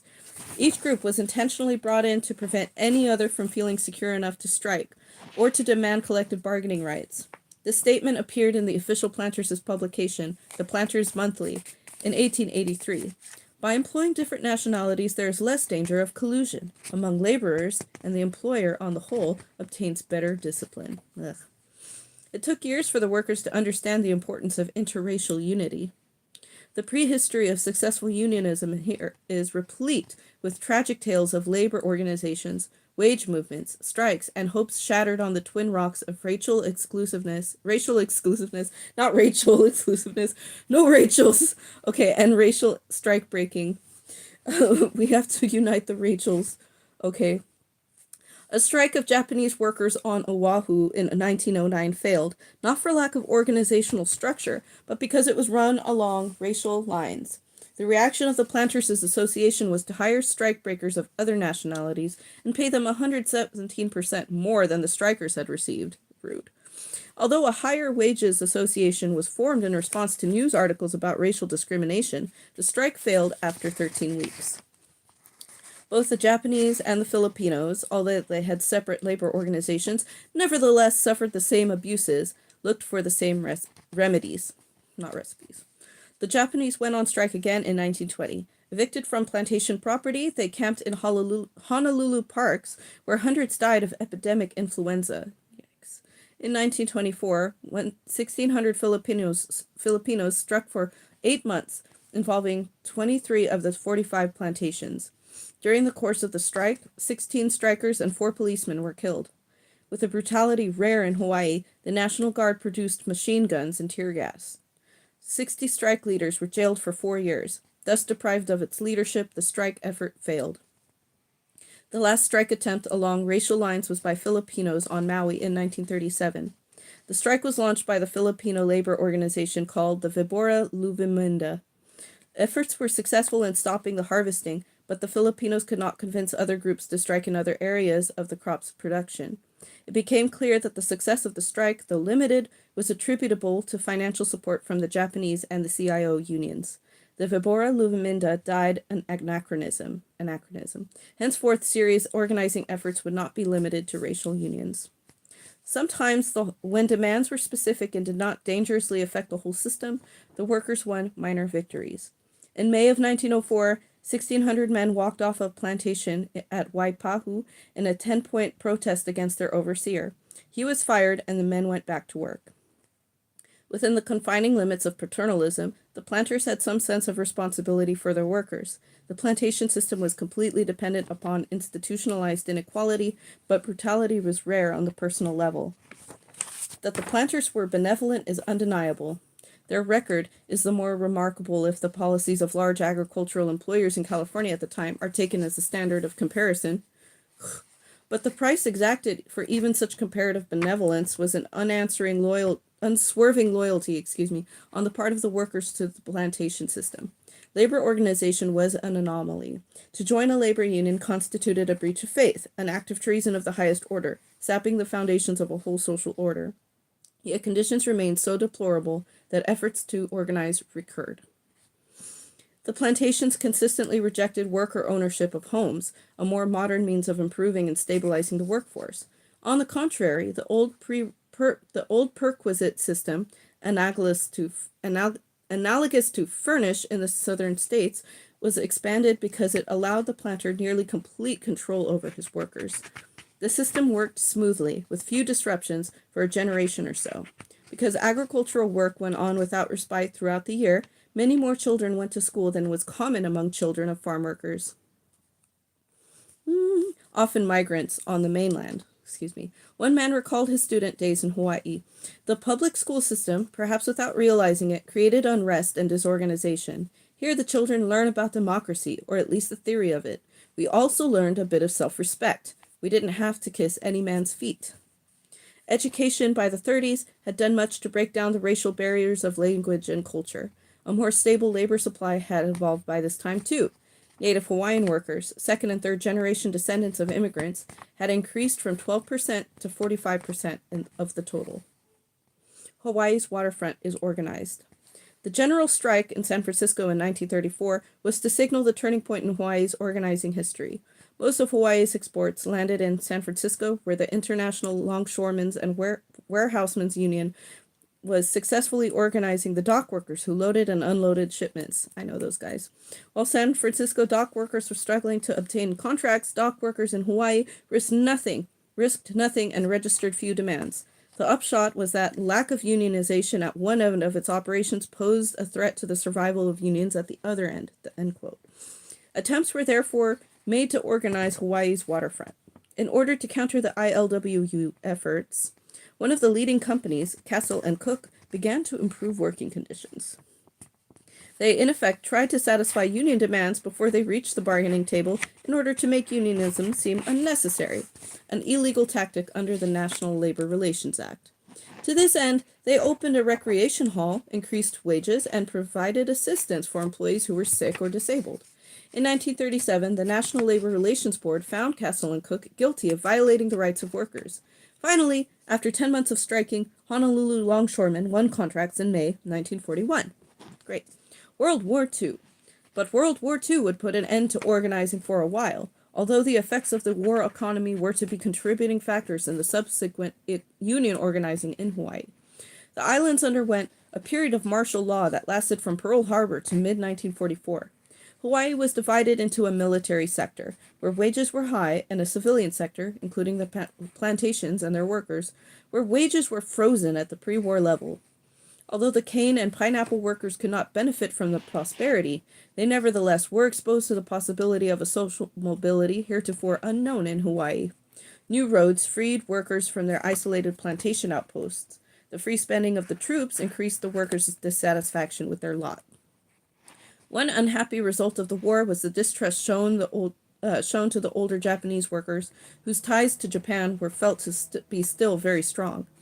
The elements of the islands' power structure, administration, press, clergy, labor, therefore looked to the younger Japanese for articulation of their people's needs, since they had been born in the islands and were considered loyal Americans. The young spokesmen for the Japanese segment of Hawaii's population were modern and educated, eager for unionism. Plantation workers unite. If the workers themselves were ready to organize, the members of the International Longshoremen's and Warehousemen's Union were equally eager to recruit them, the ILWU. Okay? After the war, upon the removal of military controls, plantation workers embraced unionism virtually overnight, sometimes organizing on their own before the organizers dispatched from Honolulu could arrive. With unfilled jobs of all kinds everywhere apparent, joining a union became, for the first time, riskless in terms of immediate opportunities. The ILWU had organized Hawaii's waterfront before the war, but the union's success depended upon expansion. In order to effectively control the docks, the ILWU also had to control production at its source, the plantations. It was generally thought that progress would be made only if Hawaiian workers organized along the same lines as their employers, covering all plantations, mills, and posts from which the Big Five drew revenue. Since the dock workers and sugar workers had the same employers, it was only logical that they find strength in the same union, the ILWU. Curtis Aller comments on the ramifications of the Hawaiian labor situation. Given this concentration of economic power on the one side and the parallel concentration of union power on the other, the quality of labor relations attains a unique importance. Conflict between these two giants acquires some of the overtones of a civil war, as both commit their full resources to battle once it occurs. The ILWU had firmly established itself as wielding a power which nearly equaled that held by a few plantation families for generations. Largely as a result of the ILWU's efforts, in May 1945, the Hawaii Employment Relations Act was passed, which won collective bargaining rights for agriculture. Even with this legal guarantee, the battle might have been a costly one, were it not for the combination of a limited labor supply and the realism of the growers. Aller makes these 2 points very well. The plantations' historical policy of maintaining a surplus labor pool had been destroyed. No longer able to replace workers, the plantations were loath to take retaliatory action against union members. Further, union officials have stated, and the record supports them, that the sugar companies made surprisingly little effort to interfere with the organization of workers. The Hawaiian Pineapple Company, the largest pineapple producer, formally instructed its foreman by written memorandum that there was to be no interference with the efforts of their employees to organize and to join trade unions. Hawaii had met the necessary conditions for successful unionism, which David E. Thompson describes. The objective of trade union organization is to create a situation in which the organized workers can effectively deny labor to an employer who will not meet their terms for the sale of labor. Fundamentally, the power to bargain for improved wages and conditions depends upon the extent to which such a situation is created.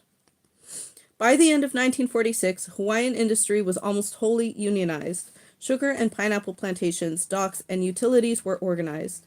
The sweeping union movement had wrought revolutionary change in the community's power structure. Out of the system which had concentrated economic power in 5 companies had come countervailing power, the unity of the workers. Woo! All right, we're on page 33 now. We are pretty much almost halfway through. Okay, the last section starts at page 67. All right, so we're almost there. We're almost to the end. I think it's been an hour and a half of time. I have a couple more hours.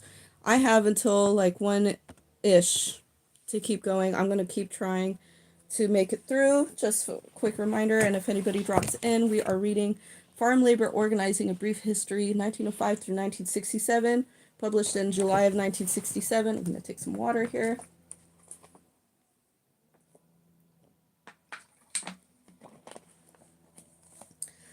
Whew. Let me see where we're at according to the table of contents. That's what I want to know. Yes, we are on the fourth to last chapter. Okay, we've read 1, 2, 3, 4, 5, 6 big sections, and we've got 4 more, including this one, to go. And yeah, we're doing great. Thanks, you guys. The AFL, the CIO, and the farm workers after World War II. As early as 1889, the American Federation of Labor discussed the organization of agricultural trade unions. Its initial successes were in the field of livestock production rather than crop production, and its first charter was issued near the end of the 19th century to cow punchers on a huge ranch in West Texas. Were they really punching cows? By 1902, it had placed organizers in the field. In 1910, the National Convention of the AFL instructed its executive council to bring farm workers within the province of unionism. The first stable union of agricultural workers, still in existence today, was organized among sheep shearers in 1895 and brought within the American Federation of Labor in 1912. Isolated from the major sources of labor, the sheep ranchers of the Pacific Coast and Rocky Mountain regions were dependent upon the unique skills of a small group of itinerant shearers. Since the sheep wool must be clipped at certain times of the year, the bargaining power of these workers was greatly enhanced. In 1938, the Sheep Shearers Union of the AFL was absorbed into the Amalgamated Meat Cutters and Butcher Workmen of North America, AFL. Organized labor's support of farm worker unionization did not result in major efforts until after World War II. U.S. involvement in that war, had a profound effect on the agricultural sector of the economy. Thousands of farm workers migrated to the cities, where they found jobs in the expanding defense industries. The drain on the agricultural labor supply was so extensive that in 1942, the U.S. government contracted with the Mexican government for workers.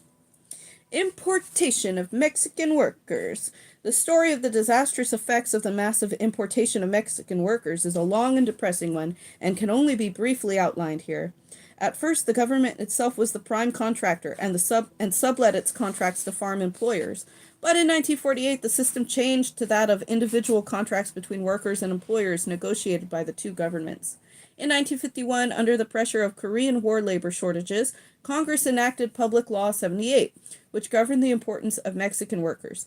PL 78 was a temporary measure, but grower interests succeeded in having Congress extend it time after time, with only minor revisions until finally further extension was defeated and the program had to terminate at the end of 1964. Before growers' requests for foreign workers could be approved, PL 78 had required the Secretary of Labor to certify that domestic workers were not available in sufficient numbers at the time and place needed, and that the existing wages and working conditions of American workers would not be adversely affected by permitting the use of the Mexican workers requested. But during the 50s, a pattern arose which evaded the original intent of the law. Growers would offer such low wages that few domestics would apply for work. Having created an artificial domestic labor shortage, growers were then able to request and receive Mexican I don't know if it's braceros or braqueros. I think it's braceros because that's how we would say it in Spanish.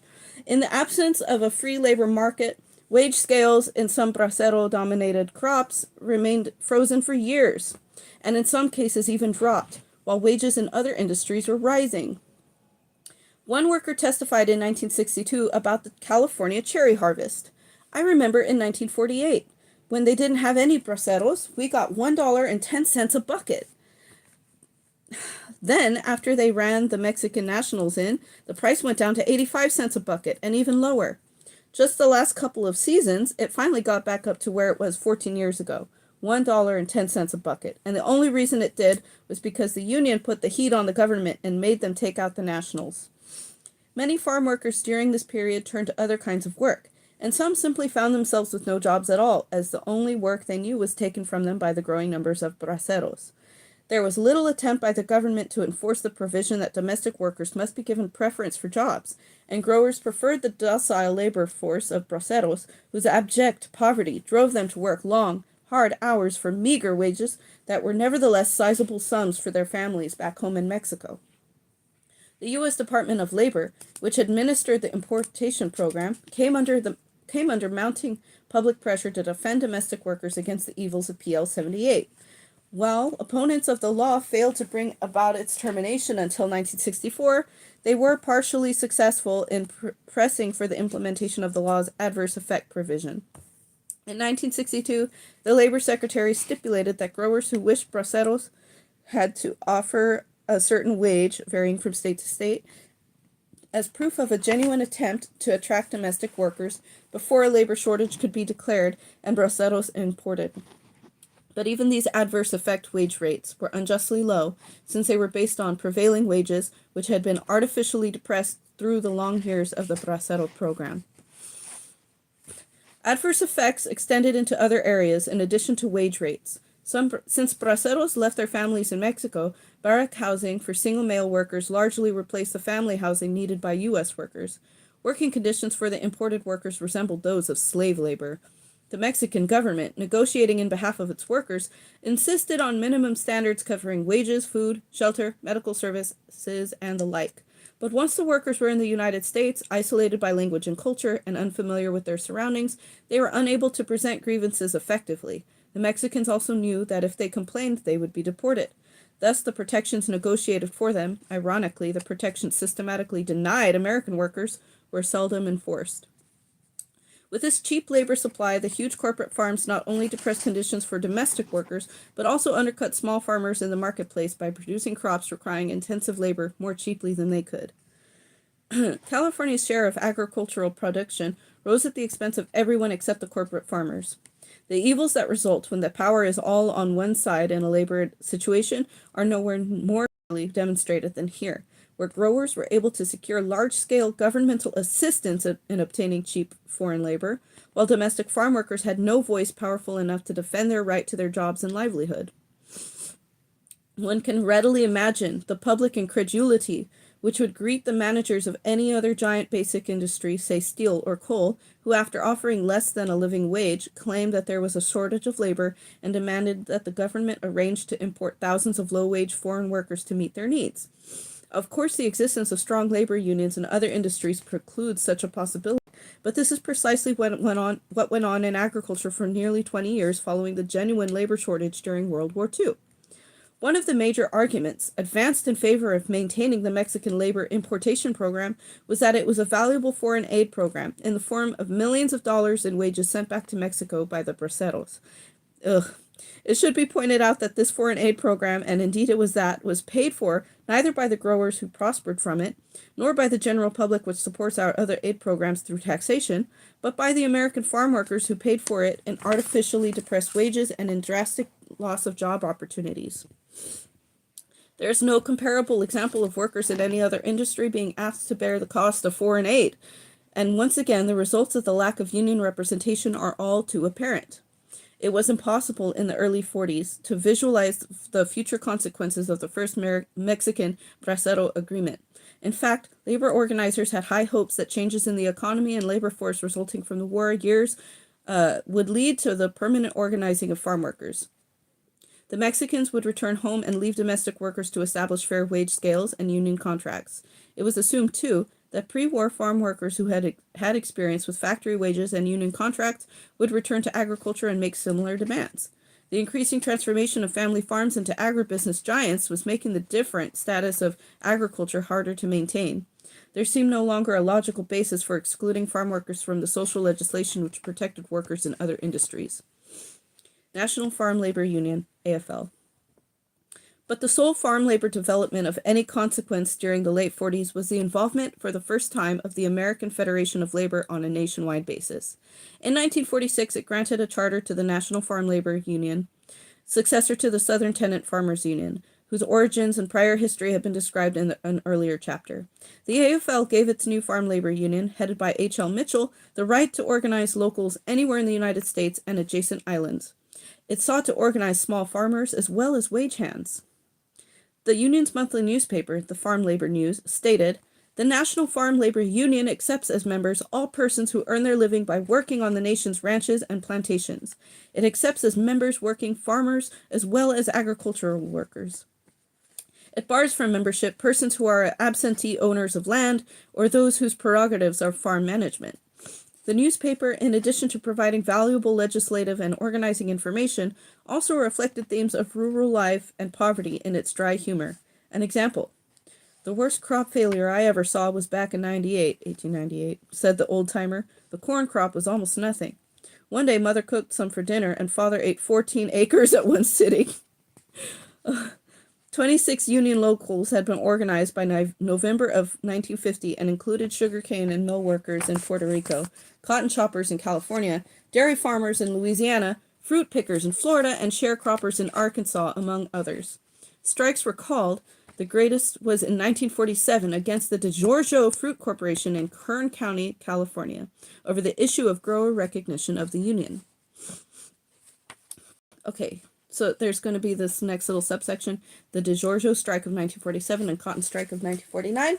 But before I read that, I'm going to read this little part at the bottom here, because it's all kept here on the bottom. It's George Meany, the president of the AFL-CIO. The AFL-CIO is convinced that America's farm workers, long exploited and long forgotten, are now in the process of building effective trade union organization. The United Farm Workers Organizing Committee already has awakened the nation's conscience. Even more important, it has demonstrated to farm workers across the country that they can obtain first-class citizenship only through self-organization. We in the AFL-CIO believe that the only effective farm worker union will be one built by the farm workers themselves. For this reason, we have worked with the UFWOC to train and develop its own indigenous leadership. This training already is showing positive results in California, Texas, and elsewhere. We recognize that the struggle to organize farm workers is just beginning. We are determined not to permit these workers to be starved into submission by their powerful and giant employers. Even as the battle in the fields continues, the AFL-CIO is pledged to eliminate exploitation of the farm workers at the legislative level. Agricultural workers must have the right to organize and to bargain collectively.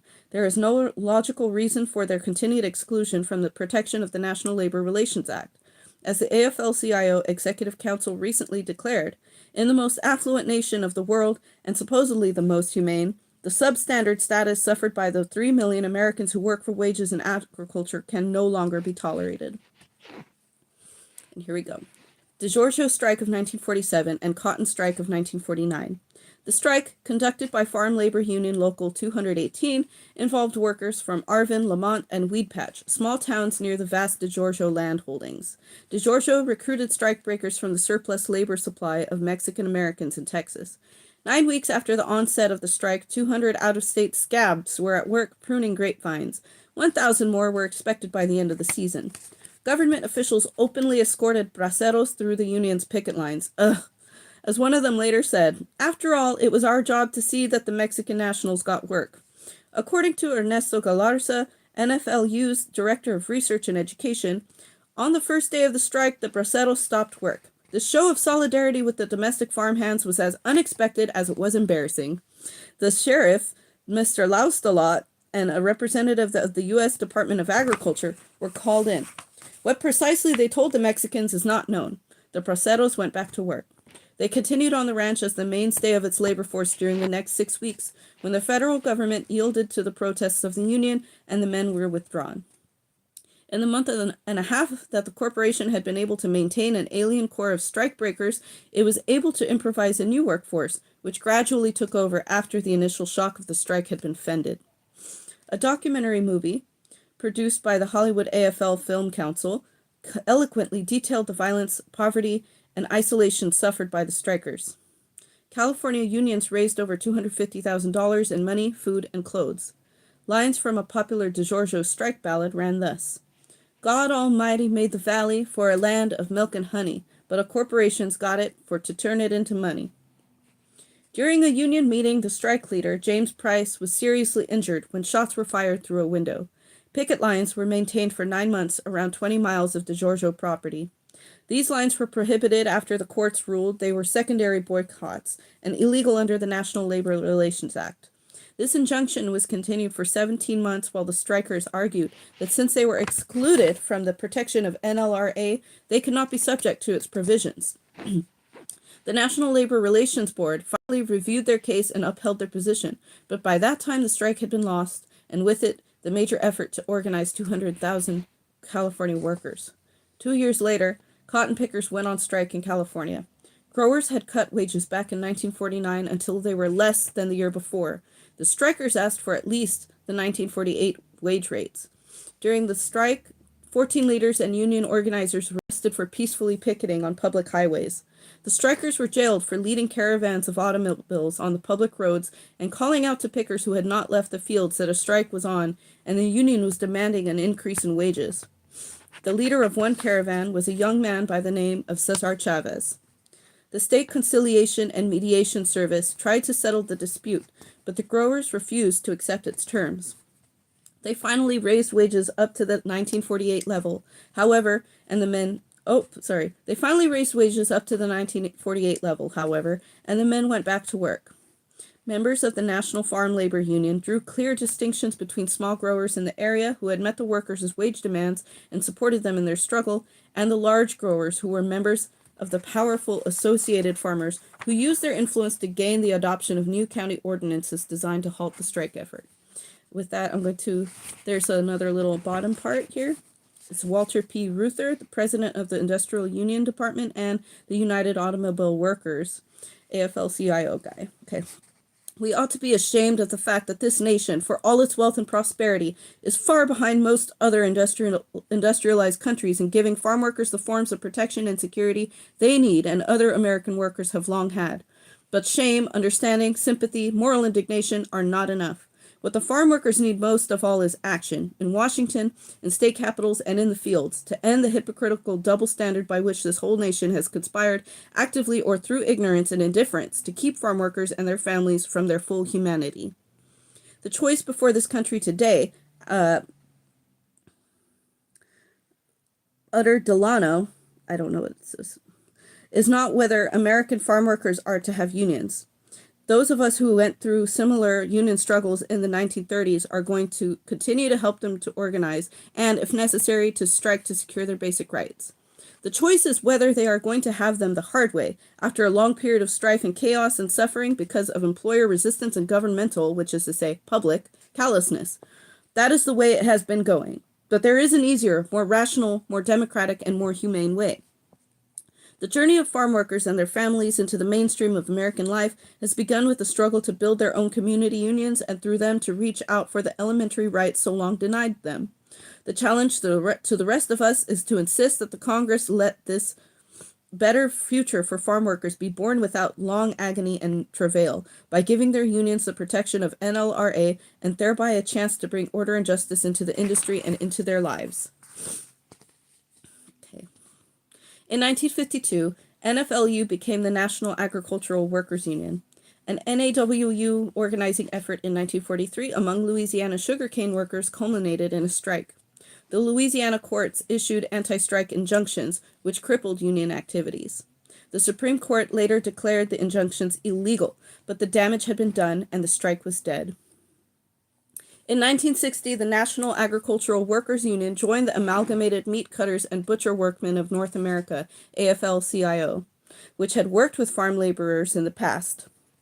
During the Second World War and the farm labor shortage, the meat cutters had cooperated with NAWU's predecessor, the Southern Tenant Farmers Union, in bringing over 10,000 Southern workers up the coast to work on farms in New Jersey. Other unions with organizing farm workers face similar difficulties. According to a California citizens group, Emergency Committee to Aid Farm Workers, between 1954 and 1959, the United Packing House Workers of America, AFL-CIO Local 78, has conducted perhaps 10 or 12 strikes in California. Virtually every one of UPWA's strikes has been broken by the unrestricted use of braceros behind the union's picket lines. Early union contracts with growers. In 1941, the Amalgamated Food and Allied Workers Union, Local 56, an affiliate of the Amalgamated Meat Cutters and Butcher Workmen, signed a contract with Seabrook Farms, one of the largest growers in New Jersey. Seabrook himself came to approve of the role of the union in his operation. He stated, "I don't think we have suffered any from it. We happen to be dealing with quite respectable unions that have very reputable leadership, and we haven't been subjected to any wildcat strikes. When his son, John M. Seabrook, was president of Seabrook Farms, he commented in 1959, "I think actually that the average farm laborer requires a much wider range of skill than the average industrial laborer does. Conditions on a farm are such that the job content changes constantly. You can't break a farm job down into a series of repetitive, easily supervised operations like you can a factory job. I'm an engineer. I've run quite a few factories and I've run quite a few farms. I've never seen an honest job evaluation yet that didn't come to the conclusion that the farm job ought to be paid more than the factory job." The President's Commission on Migratory Labor found only one other instance of collective bargaining for farm workers outside of Hawaii in its survey conducted in 1950. That contract, now defunct, was signed between the United Packing House Workers of America, Local 413, and the Fellsmere Sugar Producers Association, a cane sugar producing and processing concern in Florida. Results of the union involvement were primarily securing the right of promotion from field to plant work and seniority in hiring and firing. A Fellsmere representative commented, "You have to admit that the union does perform a job for you that the company would have to employ people to do for you to maintain labor relations. It makes for more economical operations. There was a time when I didn't think it was so, but I have found it is true." It is significant that in both the Seabrook and Fellsmere cases, field workers were simply included under the contract for the processing workers, who were covered under the National Labor Relations Act. The processing workers, with their rights to union representation secure under the law, could fight for the inclusion of the field workers in the collective bargaining process without endangering their own position. Whew. Okay, now I've got another subsection coming up, but we also have another text from somebody else. William L. Kircher, the director of organization of the AFL-CIO. Okay. "The tragedy in American agriculture is that in 30 years, technology and ownership have changed so much while working conditions and human poverty have changed so little. To continue to deny farm workers a level of citizenship comparable to other workers on the pretext that they work outside the framework of interstate commerce in an industry that is different is to ignore the massive growth of the corporate structure in agribusiness and the factory farm which dominates the industry today. It is unintelligent to commend collective bargaining for its role in developing stability and high living standards for industrial workers without giving it a chance to perform similarly in solving the many problems of farm workers. For the first time, leadership, right out of the fields, is developing in number and in talent. The trade union spirit of unity and solidarity is abroad among farm workers and their families. The barriers created by racial and nationality differences are crumbling. There can be no doubting it. This time the farm worker is going to win. He is going to build his own union, a union made up of farm workers and led by farm workers. He will build effectively and successfully by the application of the wonderful and flexible machinery of collective bargaining to the unique problems of himself and his fellow workers." Pretty optimistic right there. Agricultural Workers Organizing Committee, AFL-CIO. On February 5th and 6th in 1959, the newly established National Advisory Committee on Farm Labor was held public hearings in Washington, D.C. on the subject of farm labor conditions. Presenting testimony were representatives of labor, church, and civic organizations, as well as several senators and congressmen. An editorial in the February 23, 1959 New York Times commented, "The National Advisory Committee on Farm Labor has done a signal service by calling public attention to the plight of farm employees in the United States through its recent conference in Washington. While the work of the committee is research and public education, the Washington sessions have raised the public pressure for badly needed action. Promising, too, was AFL-CIO Secretary-Treasurer Schnitzler's report of a federation plan for a campaign to organize the employees of large corporation farms." Excuse me. Oh.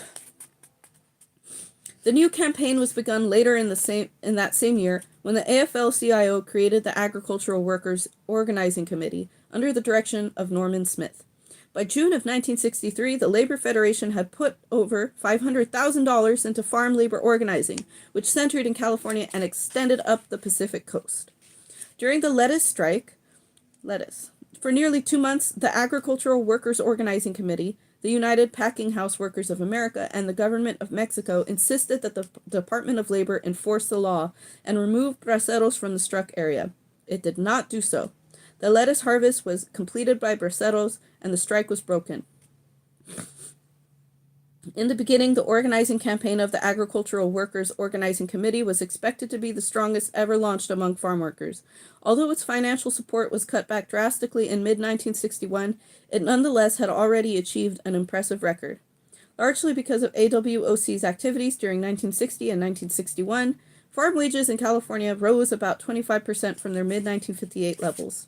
The number of Mexican nationals employed in the state dropped as higher wages attracted more domestic workers. Public pressure generated by the campaign helped to extend disability insurance to agriculture in California. All right, now, before I continue with that, another one here from Honorable Edward M. Kennedy, U.S. Senator of Massachusetts. For too many years, those concerned with the plight of the American farm laborer have tried in vain to move the conscience of a nation. The time for exhortation has passed, and we in Congress are duty-bound to bring the basic protections of our labor laws to those who provide our most basic need. We will succeed with the assistance and support of all of those who strive to ensure the presence of equity and justice in our society. At the end of 1961, delegates to the convention of the AFL-CIO voted to expand and intensify the organizing drive in California. The 1961 resolution calls upon the affiliated unions of the AFL-CIO to support the organizational undertaking financially, by publicity in their newspapers and magazines, by cooperation in the legislative effort on behalf of the hired farm workers, and by direct coordination with the actual organization effort, end quotes. Praising the decision editorially, the New York Times stated on December 16, 1961, organized labor has demonstrated a sense of social responsibility with its promise of expanded help for the country's 2 million migratory and seasonal farm workers, the most exploited members of the labor force. During the same year, AWOC held what was reportedly the first organizing conference of farm workers since 1936. Norman Thomas was an invited speaker, and he praised the delegates and pointed to the significance of their meeting. You are fighting for yourselves and for your children and for your rights. You're serving. You're serving democracy. You're serving America at its best. The ban on braceros. All organizing efforts during the early 60s dramatized the need to end the massive importation of Mexican workers. After countless strikes were lost through the use of Mexicans, it became obvious that no enduring organizing could be conducted as long as braceros were constantly able to undercut union wage demands. Time after time in government hearings, members of AWOC and other labor groups, as well as religious organizations, called upon Congress to end the importation program. Congress finally voted to terminate the bracero program, Public Law 78, as of December 31st, 1964. 9 months later, AWOC and a younger group called the National Farm Workers Association undertook a united strike effort, the results of which are revitalizing the farm labor movement across the country. Page 44. We're almost done. Let me see here. What's the last page to read? Oh my God, it's actually done on page 67. So actually, we don't even need to read that part. So we're done on page 66, which is very soon. We've already blown through 24 pages past where I went to. We're reading Farm Labor Organizing, A Brief History, 1905 through 1967 from the National Advisory Committee on Farm Labor, published July 1967. The 60s, Breakthrough, Mississippi. Of the whole current wave of organization, strike, and demonstration activity by farm workers, the first ripple came from Mississippi as an offshoot. Hold on, I'm just checking the time. As an offshoot of the rapidly expanding civil rights movement, the Mississippi Freedom Labor Union was organized in the fall of 1964 with the help of several groups, including the Delta Ministry and the National Council of Churches. In 1965, the MFLU had 2,000 members, at least 300 of whom went out on a cotton strike in the spring of that year, asking for $1.25 an hour and to end job discrimination. Said one grower who hired white strike breakers, "I'm paying the white the same as I paid the Negroes, but I think I'm going to give them a bonus." Evictions followed, and many workers lost even the miserable shacks that were their homes. 90% of the strikers were day hall workers who averaged $3 an hour, $3 over a 12-hour day. There we go. The strike effort collapsed when it proved impossible to pull out the stable workforce of tractor drivers and the men who transported the day laborers. In areas of such pervasive poverty, strikers are unable to obtain the economic aid they sorely need. While they may have the sympathy of other rural poor, over the long haul, these people simply cannot afford to contribute even the minimum necessities. In a situation in which mechanization was making thousands jobless and alternative work opportunities were few, the union had no economic strength to back its demands. The achievement of MFLU lay in bringing national attention to the miserable conditions and wages of the plantation workers. Louisiana. Okay. H.L. Mitchell, who will be remembered as one of the founders of the Southern Tenant Farmers Union and as president of its successors, has continued organizing through the years. He heads Local 300 of the Amalgamated Meat Cutters and Butcher Workmen, AFL-CIO, which has organized Gulf Coast dairy workers, rice mill workers, and pogie boat fishermen, appropriately called sharecroppers of the sea, because they work for a share of the catch. He notes the changes in the attitude of the public toward organizing efforts since the old STFU days. Times have changed in the past 25 years. Last summer, another organizer and I were picked up in Pascagoula after being caught in the colored section of town after dark. The sheriff released us with apologies after he found that we were just union organizers and not the advance guard of the civil rights movement. Isn't that crazy? Okay, so they got off scot-free because they were looking to catch up and persecute civil rights organizers.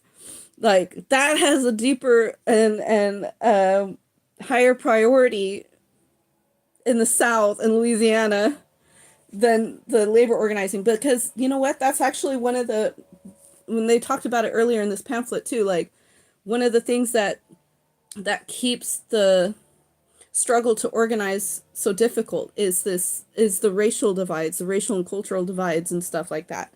And so it's like, if you get rid of that, you get rid of a huge barrier to mass solidarity and consciousness. Okay. All right. So okay. Another organizing drive is currently underway among sugar workers of Louisiana. More than 500 men and women have signed up with Local 300. Because the workers earn $1 an hour and less, the $10 initiation fee is paid in 10 weekly installments, and half of the initiation fee is deposited in a credit union. The workers are using the credit union funds to buy land and build self-help housing. Sugarcane workers risk eviction from their homes, for many still live in the plantation-owned cabins inhabited by their ancestors in the days of slavery. Local 300 is trying to sign up a majority of plantation workers so it can insist that the plantation owners bargain with them. The obstacles were summarized by one worker. If I try to get a home of my own, the plantation owners won't like it. If I join the credit union, the storekeeper won't like it. If I join a union, I'm afraid I will lose my job. But the workers know that the only answer to the economic power wielded against them is to develop their own economic strength. This is Honorable Robert F. Kennedy, Sr., U.S. Senator of New York. Lacking the protections of the National Labor Relations Act, farm workers' efforts to organize and gain bargaining recognition have been ungoverned and unregulated tests of economic strength while with employers far wealthier and more powerful than they. No legal consequence is attached to the fact that a union could demonstrate support from a majority of the workers whom it seeks to represent. There has been no way to require that an election be held among the workers. Most recognition strikes over the years have consequently failed, and employers have remained able to dictate the terms and conditions of work. Alrighty. Thank you guys. Okay. Whew, we've got 21 more pages. We're almost there. Okay.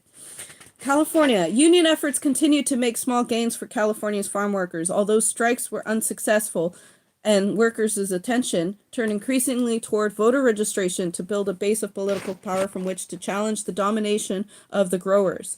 This became feasible as more and more migrants settled into permanent communities in several areas of the state. In 1964 and 1965, the impact of a number of factors developing in the national picture began to converge in California, bringing a tremendous stimulus to the unions, which had been too weak to win but were too much needed to die. One was the growth of national awareness of poverty, which brought demands for new government programs to combat it and at the same time encourage the aspirations of the poor. Another was the successful militancy of the civil rights movement, which stirred all minorities toward action and developed trained leadership for wider service. And the direct spark was probably the success of the long campaign to end the importation of Mexican contract workers under PL 78. Thus deprived of their usual cheap labor supply at the end of 1964, some growers turned to the Immigration and Nationality Act, PL 414, to obtain the same workers through a different channel. But the U.S. Department of Labor had set criteria under which growers had to prove they had seriously attempted to recruit domestic farm workers before the Labor Secretary could certify the existence of a labor shortage and permit importation of foreign workers. In California, these criteria included a basic adverse effect wage of $1.40 an hour. Many American workers naturally reasoned that they were entitled to at least this wage, whether or not their employer was requesting foreign workers. The first major farm labor struggle after the end of the Mexican Bracero program occurred in California's 1965 grape harvest. The largest grower was the DeGiorgio Corporation, which also grows other field crops, and against which the union struggle had gone on intermittently for nearly a generation. Second in size was Schenley Industries, the nationally known liquor distributors. Okay, now I'm going to asterisk that was there at the end of the sentence. For all practical purposes, the California grape industry owes its life to federally financed irrigation. It was a DeGiorgio, a Sicilian immigrant with vineyard experience from the Old Country, who first started vines in the sagebrush country of the San Joaquin Valley about 130 miles north of Los Angeles. The water table dropped steadily until the expense of drilling wells became prohibitive for all but the largest operators. The industry was rescued by the Friant-Kern Canal of the Central Valleys Project of the Federal Bureau of Reclamation, and the cost of supplying water is now estimated at $700 an acre. Growers pay only $123, and the rest is borne by the taxpayers and users of Project Electric Power. The 160 acres per owner limitation on land irrigated by federal water projects, which are supposed to benefit family farmers, not giant corporations, has been so loosely enforced that DeGiorgio's acreage is still 4,600 and Schenley's 3,500. Yikes. Okay. The grape industry is not typical of California agriculture. It is a highly skilled 12-month-a-year operation. Cultivation techniques have been refined through years of experimentation, and the skill goes back generations to its European origin. Delicate hand operations of pruning and cultivation go on at regular intervals through the winter, so that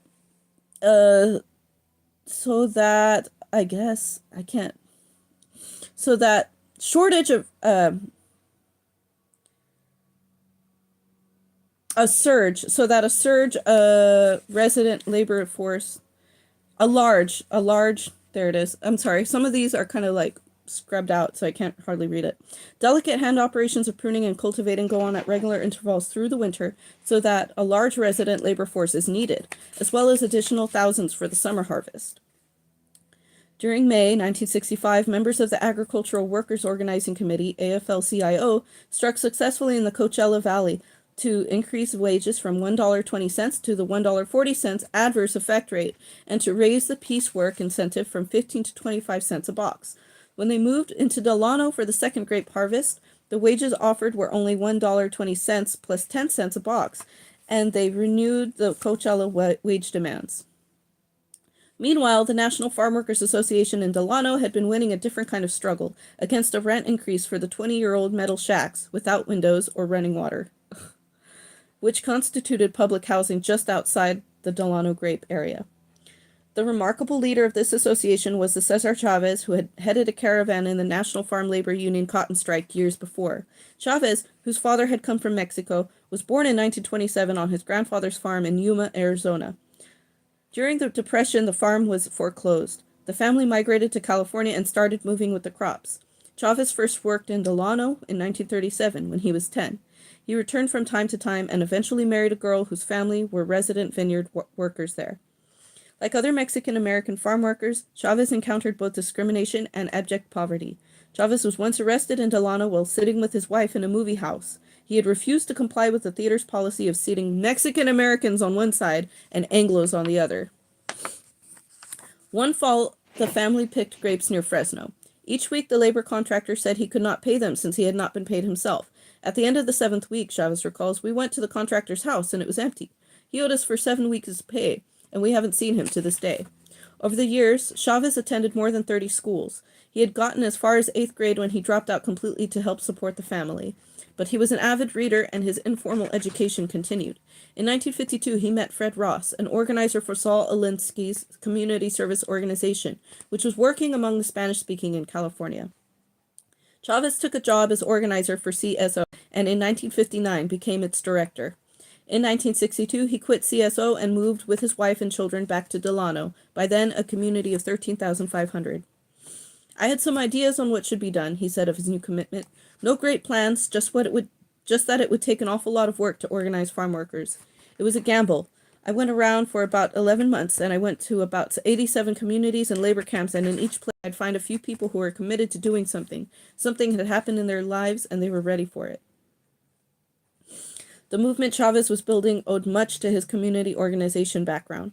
Wages and working conditions were basic, of course, but the primary objective was to have the workers share in the decisions that affected their lives. Through the National Farm Workers Association, they began to develop services to meet their own needs: a credit union, a cooperative store, a newspaper, and later a health clinic. Okay. I'm going to finish reading this section, then I'm going to read what Cesar Chavez has said. Okay? They have a passage from him. Okay. Thus, when the AWOC workers, mostly Filipinos, returned to Delano with their demand for a $1.40 minimum and a successful strike behind them, they found in the resident Mexican-American workers a community that was equally well organized, had tasted some victories, and shared both the dissatisfaction and the militancy of the AWOC members. The growers made no response to the demand for a wage increase, and on September 8th, about 600 to 800 AWOC workers under the leadership of Larry Itliong struck 34 ranches. They demanded higher wages, improved working conditions, and later a union contract. On one farm in the Delano area, 67 workers had to drink water from a single empty beer can.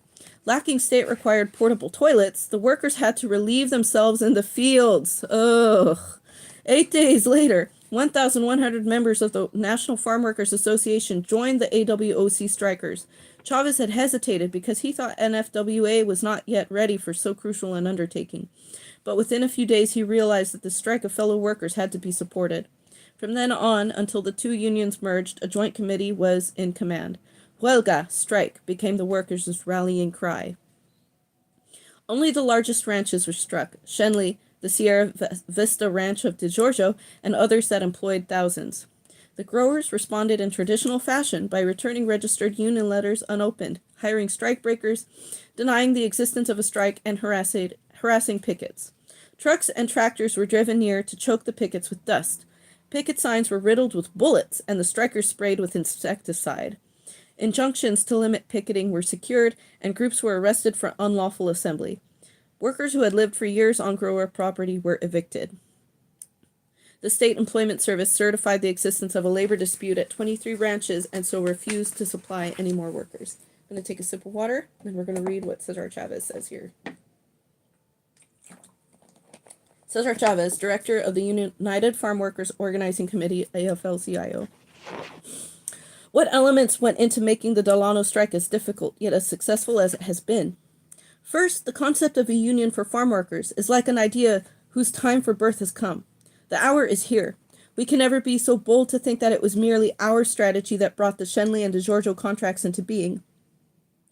It was that, plus the years of suffering, planning, organizing, striking, and learning, which went before. Some of the DeGiorgio workers, for example, had participated in as many as 3 prior DeGiorgio strikes. Second, it cannot be emphasized too often that there is a basic maxim which must apply wherever success is to occur. You cannot organize and strike at the same time. The powers are too great on the side of the opposition. In California, for example, we found that the grower was but a small part of the opposition, for beside him and behind him stood bankers, politicians, birchers, and pro-grower unions. Third, due to the fact that the farm worker is excluded from the basic protective labor legislation, a strong, broad coalition of forces must be available, willing to throw their full weight into the battle. We have found that in lieu of elections and democratic procedure getting labor and management together, sheer economic pressure must be employed. The tool of the strike is only a starting point. The best weapon yet devised to complement the strike is the boycott, and the boycott means coalesced public power. A simple rule for us is, don't be too proud to ask for help. In Delano, help came from all corners: university campuses, churches, organized labor, political organizations, and minority groups. Finally, the nature of the union being built is of great importance. If the union which is offered to the workers is simply that of a neat business operation with no heart, the workers will scoff. They will turn it down cold. The union must hold out concrete programs which guarantee a new life.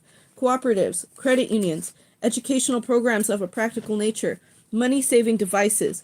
These are necessary elements of any union planning on capturing the imagination of the farm worker. It must be grassroots with a vengeance. The most mundane office work to the most sophisticated bargaining must be broken into steps which the farm workers can learn if it is to be their union. That's it. Okay, continuing the section. Although the growers were able to obtain strike breakers elsewhere, the unions were successful in keeping many workers out of the fields. They traveled as far as Texas to persuade potential recruits not to break the strike, and often accused strikebreakers would leave to join the strike. The total number of strikers became greater than the number of workers regularly employed. It was said that tons of grapes were spoiled in packing by untrained workers. The growers also suffered economically when members of the International Longshoremen's and Warehousemen's Union refused to cross AWOC and FWA picket lines on the San Francisco docks, and Delano grapes destined for export went back into storage. Crucial to the ability of the unions to maintain the strike as the months dragged on was support from outside sympathizers. Though large donations were occasionally made, the strike was sustained during the early months by small individual contributions averaging $5.56. The AFL-CIO was, of course, financing AWOC. Its industrial union department contributed $2,000 to the strike treasury, and in December, the United Auto Workers gave $5,000, pledging that amount monthly for the duration. The AFL-CIO convention, meeting in San Francisco in December 1965, pledged its support to the strikers. We've got another little expression here from the Reverend Wayne C. Hartmeyer, Jr., director of the California Migrant Ministry. There is no doubt that Protestant churches have a traditional commitment to social justice, but that tradition has been betrayed time and again by silent acceptance of injustice and by elevating institutional self-preservation above the needs of suffering men and women. In Delano in 1965 through 1967, local churches continued that betrayal, but other Christians rallied to the cause of the striking grape pickers. There are many reasons why this support developed. Cesar Chavez and the early leaders of the NFWA represent the most important reason. They built a grassroots labor organization that was run by farm workers, paid for by farm workers, and targeted on the needs that farm workers feel most keenly. Given a farm workers' union that is on the move with effective leadership, it was relatively easy for concerned churchmen to lend support without dominating or distorting the movement. From the beginning, the California Migrant Ministry and its supporters sponsoring denominations were accused of taking sides and fomenting conflict. The churches of the agricultural valleys exploded with hostility and dissension, and that phase has not yet run its course. Through it all, those churchmen who were closest to the strikers insisted that elemental justice demands the organization of farm workers. If the church is to give flesh to its faith, then Christians must put the institution and their own bodies on the line in support of the workers. It is every man's right to expect that the church in California and elsewhere will be willing to take risks for the sake of a servant ministry to men in need. For the sake of a ministry that insists on social justice, even at cost. All right. Continuing with our section. Most notable right from the start was the help of the Migrant Ministry of the California Council of Churches, which lent staff members and secured assistance from other church groups, despite severe criticism from the Delano Ministerial Association. Catholic support came later and also held firm under attack. Volunteer pickets joined in and freed some strikers to maintain themselves with temporary jobs elsewhere. CORE and SNCC helped not only in the strike but in organizing a nationwide consumer boycott effort, which was first aimed at Schenley products. National attention and support suddenly swelled, however, when in March of 1966 the unions decided on a march from Delano to Sacramento, the state capital 300 miles away. The march, half union demonstration and half religious pilgrimage, was exciting and colorful, and in its 25 days engendered widespread publicity and sympathy. As the marchers passed through the small towns on the way to Sacramento, individuals and groups turned out to march with them for a time, and many offered food and beds to those going on to the Capitol. The marchers varied in number from 40 to hundreds, and at the culmination in an Easter meeting on the Capitol building steps, they exceeded 8,000. Meanwhile, William Kircher, AFL-CIO Director of Organization, was able to establish communication between the strikers and Shenley. As the marchers neared Sacramento on April 6th, Shenley signed an agreement recognizing NFWA as sole bargaining agent for its workers in Kern and Tulare counties, and stipulating contract negotiations within 30 days. Although the governor did not appear at the Easter rally and the state legislature did not take up the question of collective bargaining, national pressure, intensified by the march, was instrumental in bringing about Shenley's recognition of NFWA. Negotiations with Shenley resulted in a contract signed June 21st, 1966, providing for a $1.75 an hour minimum, fringe benefits, and a union shop and hiring hall. Gaining recognition from DeGiorgio proved more difficult. After an election boycotted by the striking unions and the majority of the workers, and disallowed by a government-appointed referee, the consumer boycott directed against DeGiorgio products after the Shenley victory was stepped up and began to make an impression. To counter attempts by the Teamsters to split their unity, NFWA and AWOC merged into the United Farm Workers Organizing Committee and obtained a charter from the AFL-CIO in a representation election in the DeGiorgio fields late in August. The new United Farm Workers defeated the Teamsters and won the right to negotiate with DeGiorgio at its Sierra Vista ranch.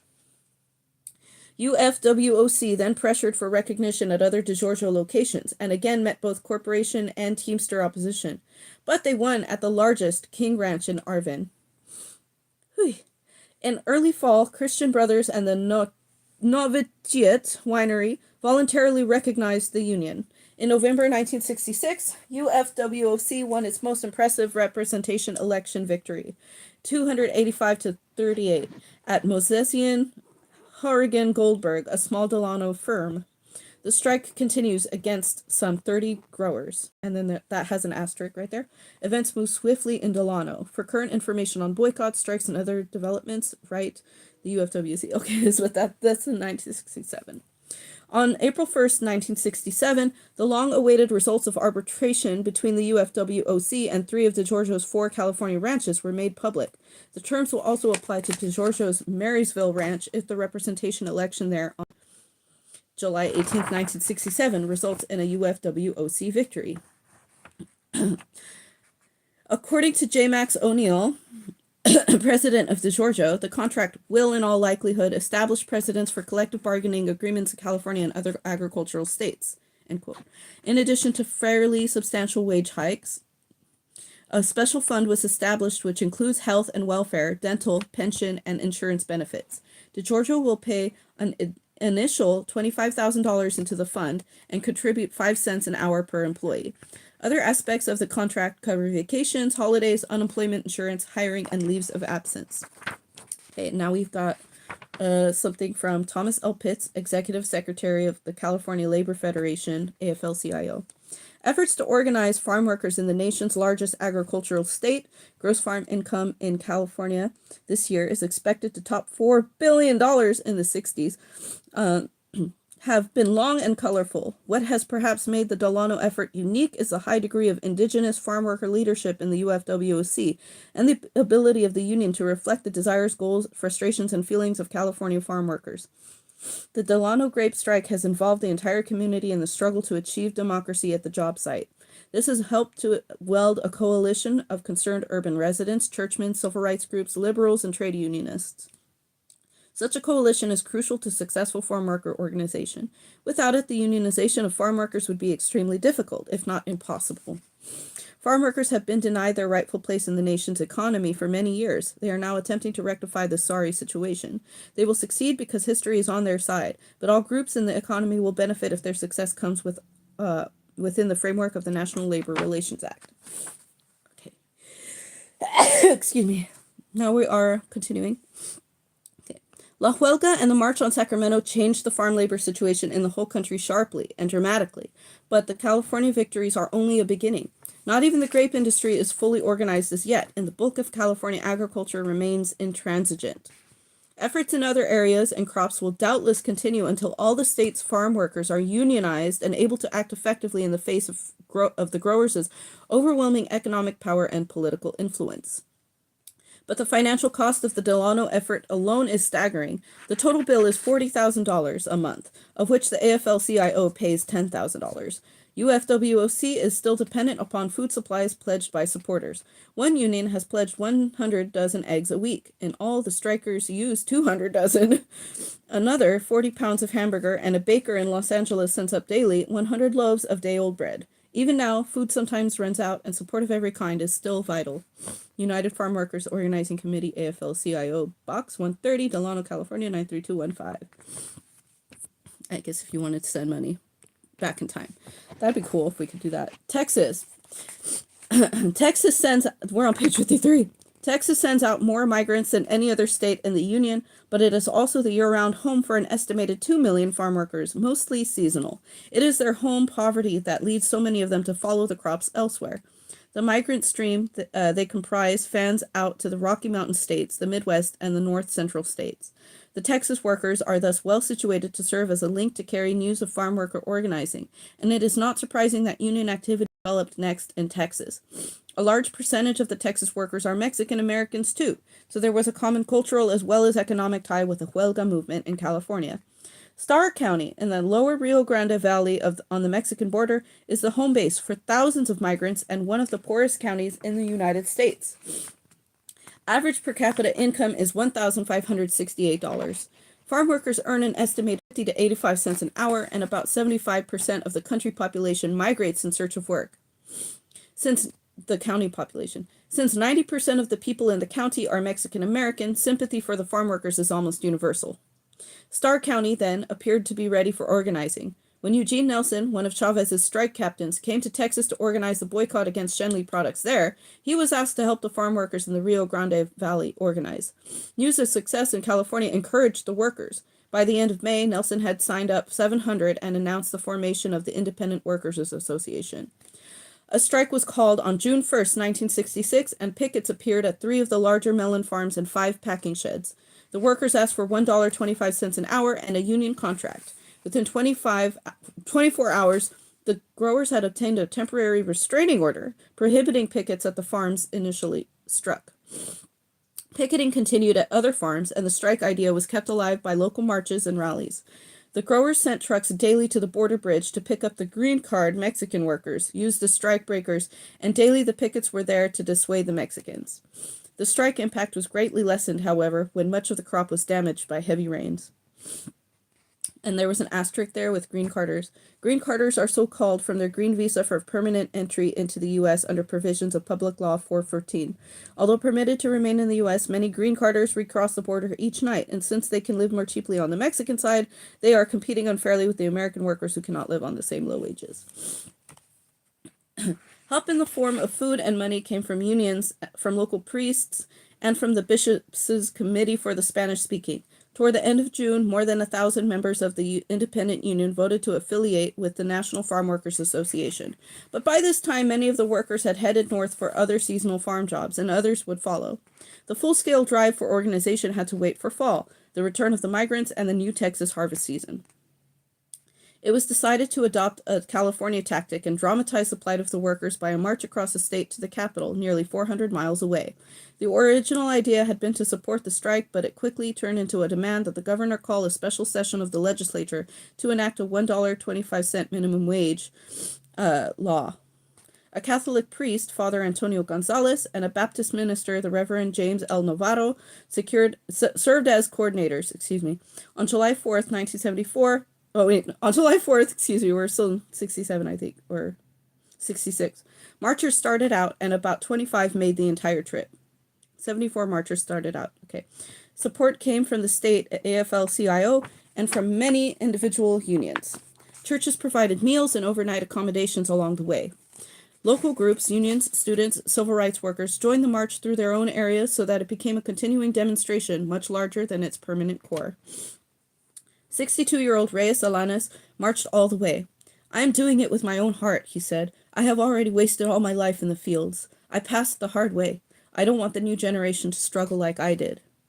San Antonio's Archbishop, the Most Reverend Robert Emmett Lucy, endorsed the minimum wage demand in a mass on August 27th. "No sane man would consider that a fair wage in these days. We join you only because you have known the sorrow of cruel wages in the past, and this objective is a step in the right direction. A wage of $1.25 an hour is ghastly recompense for exhausting labor under the burning sun of Texas." Senator Ralph Yarborough joined the marchers on the final day and was the key speaker at the Labor Day rally attended by some 10,000 people. He endorsed the $1.25 demand unequivocally. The governor had met the marchers 5 days before but avoided them when they reached the Capitol. He disapproved the march tactic and did not call a special session. Signs carried at the rally said, "Remember, we can vote," and "Search your soul, Governor. This is the 20th century." Okay. We have a thing from H.S. Brown, president of the Texas State AFL-CIO. "The nature of the problems involved in organizing farm workers differs in some degree depending on the area of the country we are talking about. We in Texas must still, for now, depend on congressmen from other states for necessary federal legislation. We have no more than 5 or 6 out of 23 congressmen who will vote for any progressive social legislation whatsoever. Inclusion of farm laborers under the NLRA coverage is an absolute necessity if there are to be any permanent organizational successes.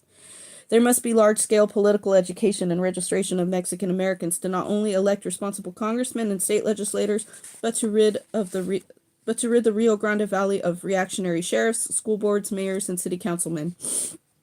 The labor movement and the church, particularly the Catholic Church in Texas, must help poor people to organize because they are the best equipped to do so. The strike of the farm workers in Rio Grande City took everyone by surprise, but enlisted a coalition which never existed before. Organized labor and the church marched beside a ragtag army of students, many of whom were anti-clerics, most of whom thought labor was getting too fat, and it has done all of us good. Most Mexican American farm workers are Catholic, and there can be no more effective organizer than a priest who remembers what the Vatican Council was all about and gets out in the streets and fields where his flock are. Following the rally, 2 workers were left to maintain a vigil on the Capitol steps, and the plan was to continue it until the legislature convened. A minister and a labor organizer were later arrested on charges of disturbing the janitor in the performance of his duties, as they took their turn at this quiet appeal to conscience. Meanwhile, strike action continued against 12 of the largest corporate farms. More workers struck as the fall lettuce harvest began.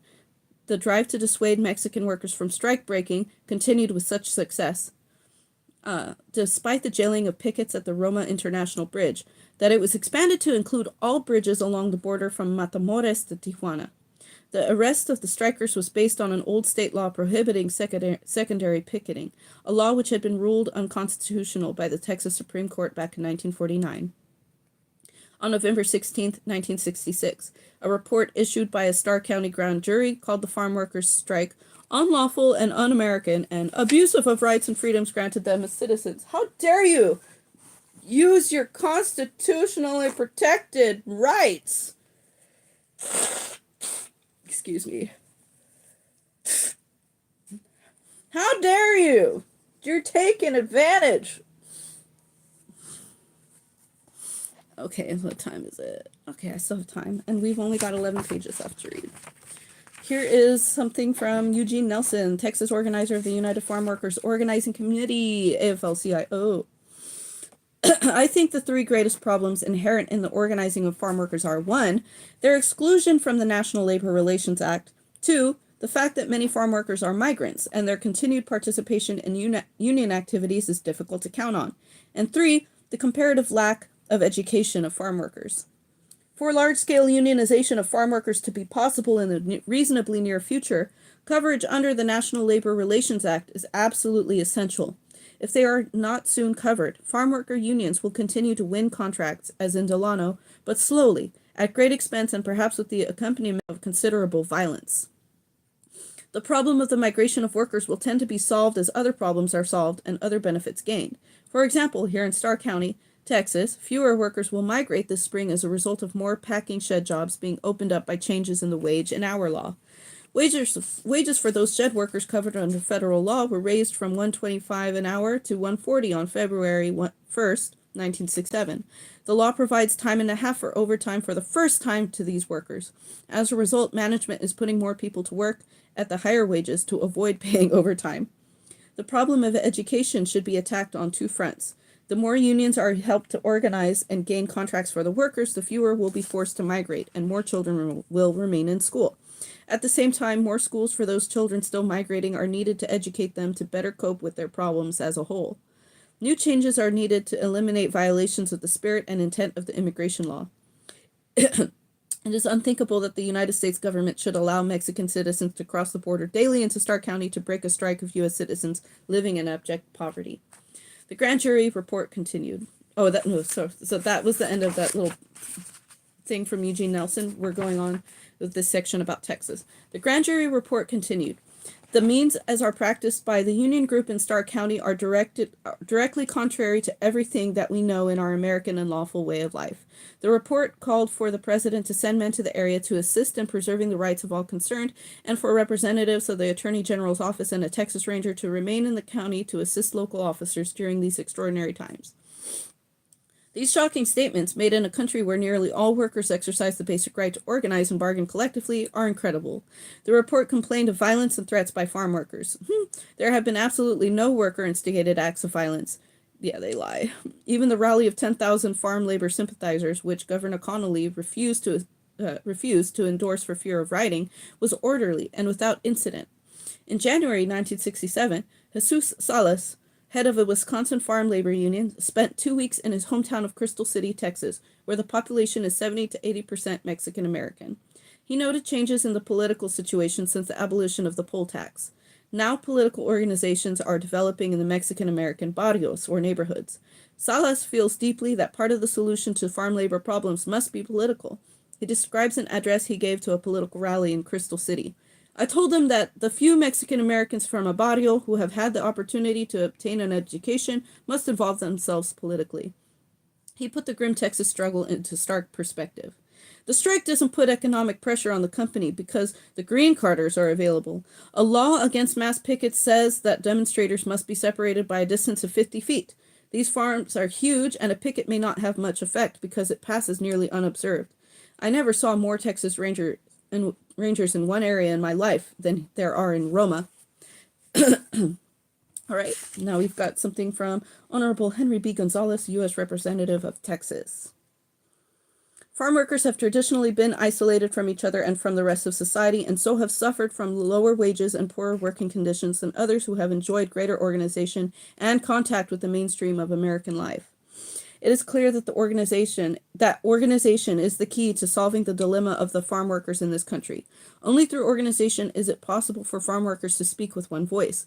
Without that one voice, little or nothing can be heard of the plaints of farm workers. I hope that agricultural workers over the country will unite and work for recognition of their needs and solution of their problems. Okay, so continuing the Texas section. God.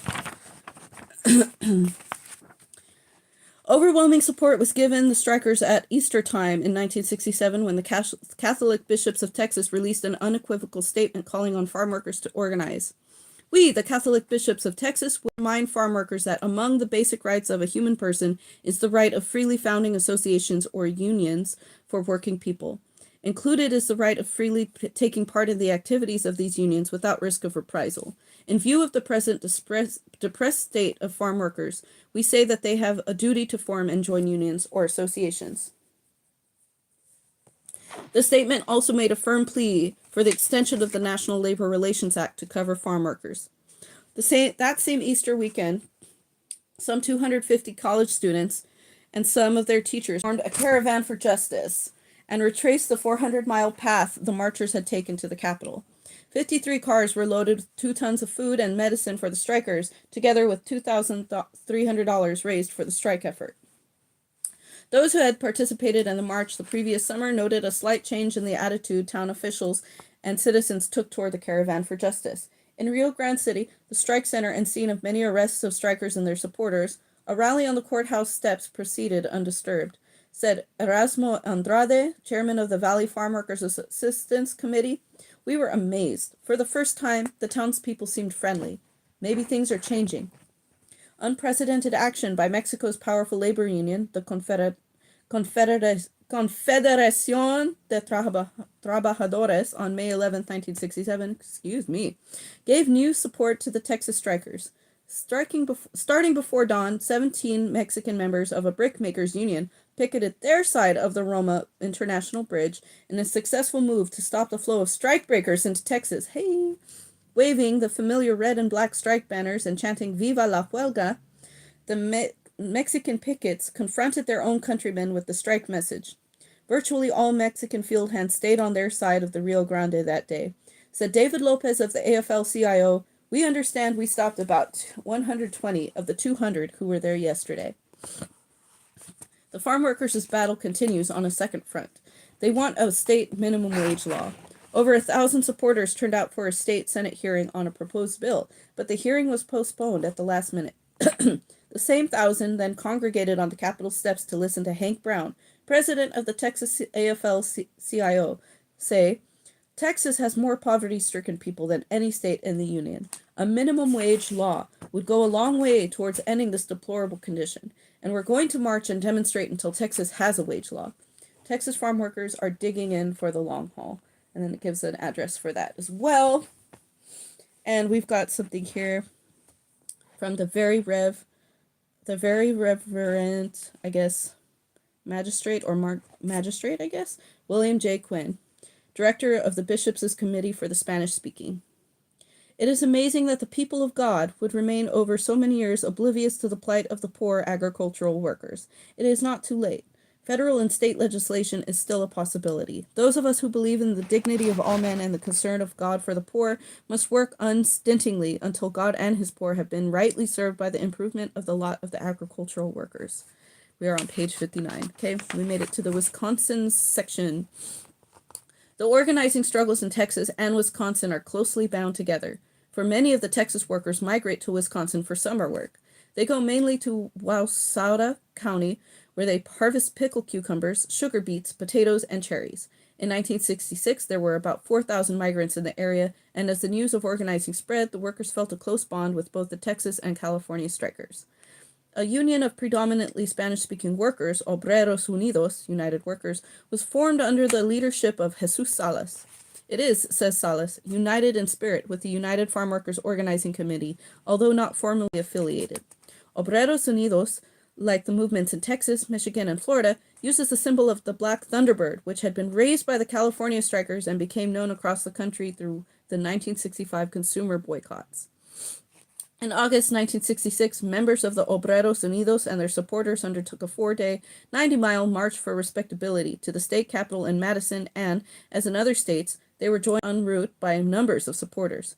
The chairman of the State Industrial Commission promised hearings on the marchers' demand for a $1.25 minimum wage. When the workers asked for representation on the governor's commission on migratory labor, they were invited to nominate representatives for appointment.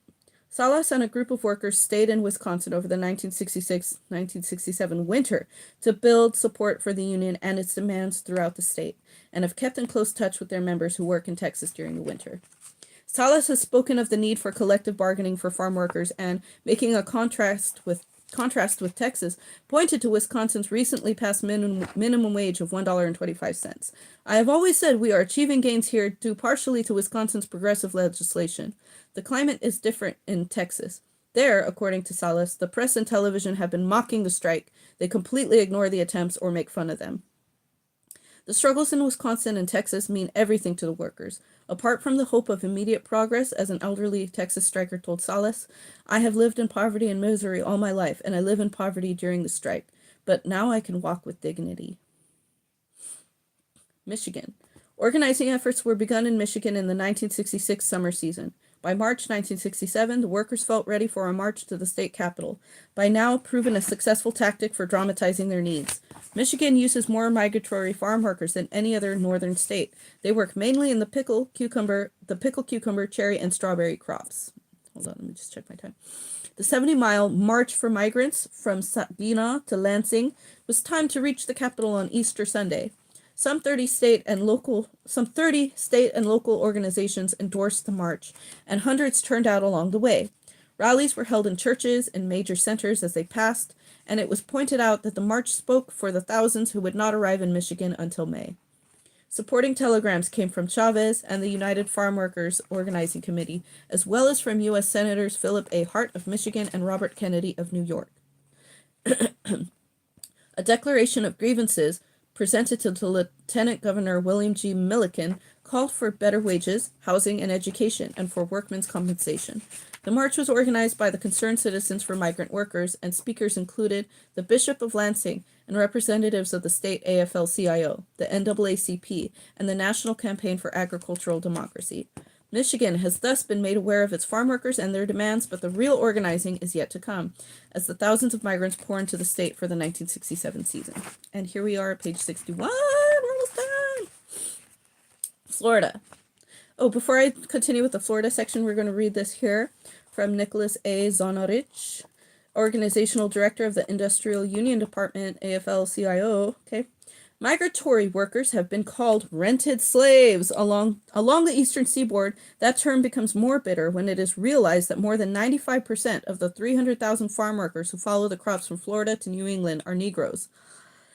These workers are kept in an economic bondage that condemns them to a level of bare existence. The first job to be done is to shatter this pattern of exploitation, and the way to do that is through organization. In Florida alone, more than 20,000 workers have signed cards expressing their willingness, their determination to join a union. We of the IUD are assisting in the implementation of an organizing program for farm workers on the east coast of Florida, in close cooperation with the United Packing House Workers of America, AFL-CIO. Organization is the key to economic progress for workers, and economic progress is the road to the basic social change needed to wipe out the shame of rented slavery in our nation. Florida. On the Atlantic coast, Florida is a home base for workers in one of the country's 3 major migrant streams, and also is a large employer of seasonal farm labor in its own right. Florida, like California, has long used great numbers of foreign workers, mainly British West Indians, who work in the sugar harvest and also in fruits and vegetables. But while California has made considerable progress in shifting to domestic workers, Florida is the only state that still depends heavily on foreign workers, always an indication of poor wages and working conditions for domestics. The Florida-based migrants work in citrus and vegetable crops during the winter and then move up the coast. Many stop in Virginia for the apple harvest and then go on to New Jersey or New York, but some travel as far north as the New England states. Okay. The Belle Glade area of Florida has perhaps the largest concentration of seasonal farm workers, about 22,000 at peak. As farm labor unrest appeared across the country, a few small and sporadic strikes over wage increases broke out spontaneously in the summer of 1965, but no serious organizing efforts were made until 1966. Then, when workers appealed to the AFL-CIO for assistance, the Industrial Union Department sent its regional director in from North Carolina. Organizational problems immediately developed, one of which centered around whether the best way to reach workers would be to organize crew leaders first. Although crew leaders are often primarily employers, and thus part of the exploiting system, in many cases, they are simply group leaders and spokesmen for the workers, and as field workers themselves, they suffer the same conditions of poverty. Interesting. Okay, we're going to read this bit from Jack T. Conway, the executive director of the Industrial Union Department, AFL-CIO. In the small sun-dappled town of Delano, California, determined grape workers walked out of the vineyards in September 1965 and hoisted a banner with a single word emblazoned on it, Huelga. What was started by these grape strikers in the San Joaquin Valley in California has become a widening struggle against a tremendous problem of national proportions, which directly or indirectly already involves all farm workers. Battling with great courage against formidable odds, the grape strikers have established a firm foundation for a successful farm workers' union. Out of this must grow, one big national union for farm workers. The efforts in California, in Texas, in Florida, New Jersey, New York, Wisconsin, and Michigan, wherever farm workers are found, must be welded into a national pattern of activity with one objective, one national farm workers' union. Continuing this section here with Florida, the International Laborers Union first attempted the organizing drive during the winter of 1966 and 1967, but their charter was turned in and reissued to the United Packing House Workers. On election night in November 1966, some 400 representatives of Florida's farm workers met in Miami's Bayfront Park to sign a petition to Florida's governor-elect asking to be treated like human beings. The Miami News reported, Florida, and Dade counties especially, have seen other movements in behalf of migrants come and go. Never before, however, has the migrants' cause been espoused by a group as well organized and muscular. One of the reasons was the formation of the Coordinating Committee for Farm Workers, a coalition of 8 Florida groups including the Florida Citizens Committee on Farm Labor, the NAACP, the Migrant Ministry, the American Friends Service Committee, the Florida Council on Human Relations, the Diocese of Miami, the Community Action Fund, an anti-poverty group, and the Industrial Union Department of the AFL-CIO. This influential group is concerned with living and working conditions of farm workers and with federal programs to aid them. A spontaneous strike of some 2,000 celery workers broke out in January 1967 when 30 workers walked off their jobs because their employer refused to increase wages from $1.15 to $1.35 an hour. Irvin Lee Dawkins, the workers' spokesman said, "We want the farmers to sit down and talk with us." Another striker added, "We want the better things in life, just like the farmers. We see how people live on television, and we are people too." 3 months later, 9,200 corn and bean harvesters in Belle Glade and Pahokee struck under the leadership of Local 1242 of the United Packing House Workers. After the workers' demands were agreed upon at a rally on April 2nd, a delegation took their requests to a private meeting of growers, only to be turned away. Union Representative Michael D. Lozoff then called the strike. The independent militancy of the workers lends urgency to the organizing campaign. With and without outside help, Florida workers are declaring for unionization. Neat. Here's something from Honorable Clifford P. Case, U.S. Senator of New Jersey. "I know of no reason why farm labor should be denied the protection afforded industrial and other workers by the National Labor Relations Act. Quite the contrary, perhaps more than any other group, farm workers, by the circumstances surrounding their employment, need the protection of that act in their efforts to organize and bargain collectively." Now we were moving on to New Jersey. Hold on, we are on the bottom of page 63, and we've only got a few pages left to read. Okay, 63 to 66. New Jersey. What time are we at? Okay. New Jersey. Although the largest agricultural concern in New Jersey, Seabrook Farms, has been unionized for many years, many growers in that state are intolerant of change. No trespassing signs suddenly appeared all over Cumberland County during the summer of 1966, directed not only at Industrial Union Department, AFL-CIO organizers who were signing up workers, but also at anti-poverty workers developing child care centers and other services for migrants. A major grower, Louis Pizot, who was also a member of the governor's Migrant Labor Board, was quoted as saying, "There's no place on this farm for anyone with a union card, and I've told my people as much. If I have to deal with the union, I'll shut the whole damn place down. You can't run a farm with unionization." Pizzo had earlier shouted at Vista volunteers, "See those people in the field? Well, they're nothing. I tell you, nothing. They never were nothing. They never will be nothing. And you and me and God Almighty ain't going to change them." The 1966 organizing efforts demonstrated the need for uncovering the natural leaders among the workers and for training them in union organizing. This requirement for leadership to emerge from the ranks of the workers themselves is nowhere more necessary than in areas such as New Jersey, where labor is seasonal and migrant patterns demand equally mobile worker leaders. Plans are being made for the summer of 1967 to begin the painstaking task of laying the groundwork necessary for a full-scale successful organizing drive. Nice. Now, we've got a thing from Truman Moore, who I don't know who that is. Oh, author of The Slaves We Rent. "I don't know any way to overstate the importance of a farm labor union. I can't remember being more saddened than when I saw the NFWA and AWOC working separately in 1963. I think these two forces that are now working together will break the solid big grower front all the way across the land. The building of viable farm labor unions need no longer be viewed another gallant lost cause. I think once the unions are established, growers will prefer their reliable and responsible handling of the essential labor needed at harvest. I think the consumer will be relieved of the sense of guilt he must live with in knowing that the food on his table was put there by people living under ghetto conditions." New York.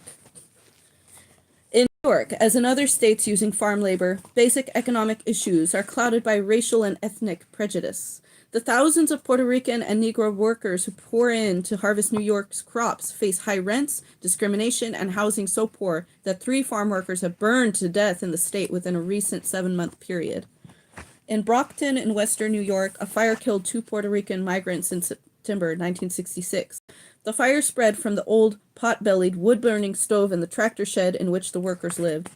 Worse housing conditions were discovered in migrant labor camps toured by a joint legislative committee a week after the fire. Don Hillegas, I don't know, a student leader of the nearby Fredonia chapter of Campus Americans for Democratic Action, reported, "Many of the workers actually live in chicken coops and deserted garages. I have seen the housing inspectors tell the owners, clean them up or get the people out. But that same inspector never pays a second visit, and conditions remain the same." Another fire occurred on March 12, 1967 in Wayland, 50 miles from Rochester. Farm worker Willie Odom was burned to death in a migrant camp. Just 3 days earlier, AFL-CIO Regional Director Michael Mann had spoken at a meeting of the Rochester AFL-CIO Council, which will join in the projected statewide campaign to organize farm workers. "They are the last remnants of slave labor in our own backyard," said Mann. The Labor News, a publication of the Rochester AFL-CIO, wrote, "The late Willie Odom never had a union. No one ever asked him to join a union. No one gave a damn about him, and he died a hopeless death just as he lived a hopeless life." In a plea for unionizing farm workers, the article continued, "The job must be done. Willie Odom's life and his death ought to go for something." Okay, that was page 65. Here's our last page. How you can help win collective bargaining coverage for farm workers. A coalition group, of which the National Advisory Committee on Farm Labor is a member, has established a national campaign for agricultural democracy solely for the purpose of working for the passage of national collective bargaining legislation for farm workers. The National Campaign for Agricultural Democracy headquarters, and then it gives an address for that, has as director the Reverend Jean Boutelier, who was for 9 months boycott chairman of the National Farm Workers Association in Delano. NCAD's field office, address given, is headed by the Reverend Jack Alford, formerly area director of Migrant Ministry of the National Council of Churches. For this campaign to be successful, support must come from private citizens. Here's how you can contribute to the overall effort. And it says, 1, write now to your congressmen and senators stating your position on bills extending NLRA coverage to agricultural employees. 2, write to NACFL, and it gives the address, if you wish to receive regular mailings regarding the process of the legislation. Be sure you ask your name be added to our action list as well if you want to be notified at critical points when action is needed in support of the bills. 3, place church, labor, civic, or civil rights organizations on record by resolution or vote as advocating passage of this legislation. If your organization does not take positions on legislation, ask its members to advocate the principle that all Americans, including farm workers, should have the equal protection of law in deciding whether they wish to join an association for collective bargaining. Send a copy of your action to the National Advisory Committee on Farm Labor, to the National Campaign for Agricultural Democracy. 4, create state or regional coalitions of organizations and groups to advocate NLRA extension. If a coalition concerned about farm labor issues exists in your area, strengthen it and place collective bargaining legislation as the highest priority on its action agenda. 5, support local organizing efforts. In addition to joining demonstrations and marches, contribute funds and basic necessities to maintain workers where they are on strike. See addresses given at the end of preceding sections on current organizing efforts. And that's it. That was the whole thing. It took us about 3 hours almost, okay? And I've still got a half hour before I gotta get moving. So we read Farm Labor Organizing, A Brief History, 1905 through 1967. We read through 62 years of organizing history. And actually, if we think about it, it went from 1880 to from the Tongs, the time of the Tongs in the 19th century. And, you know, a lot of these struggles still continue today. And actually, what's funny is, you know, one of Chavez's regrets, you know, was seeking inclusion in the NLRA. So it's really interesting how the things happen. It is important to organize, is my opinion, and it is important to have knowledge of the history of organization in labor and in various sectors and sections of labor. And but it's not necessarily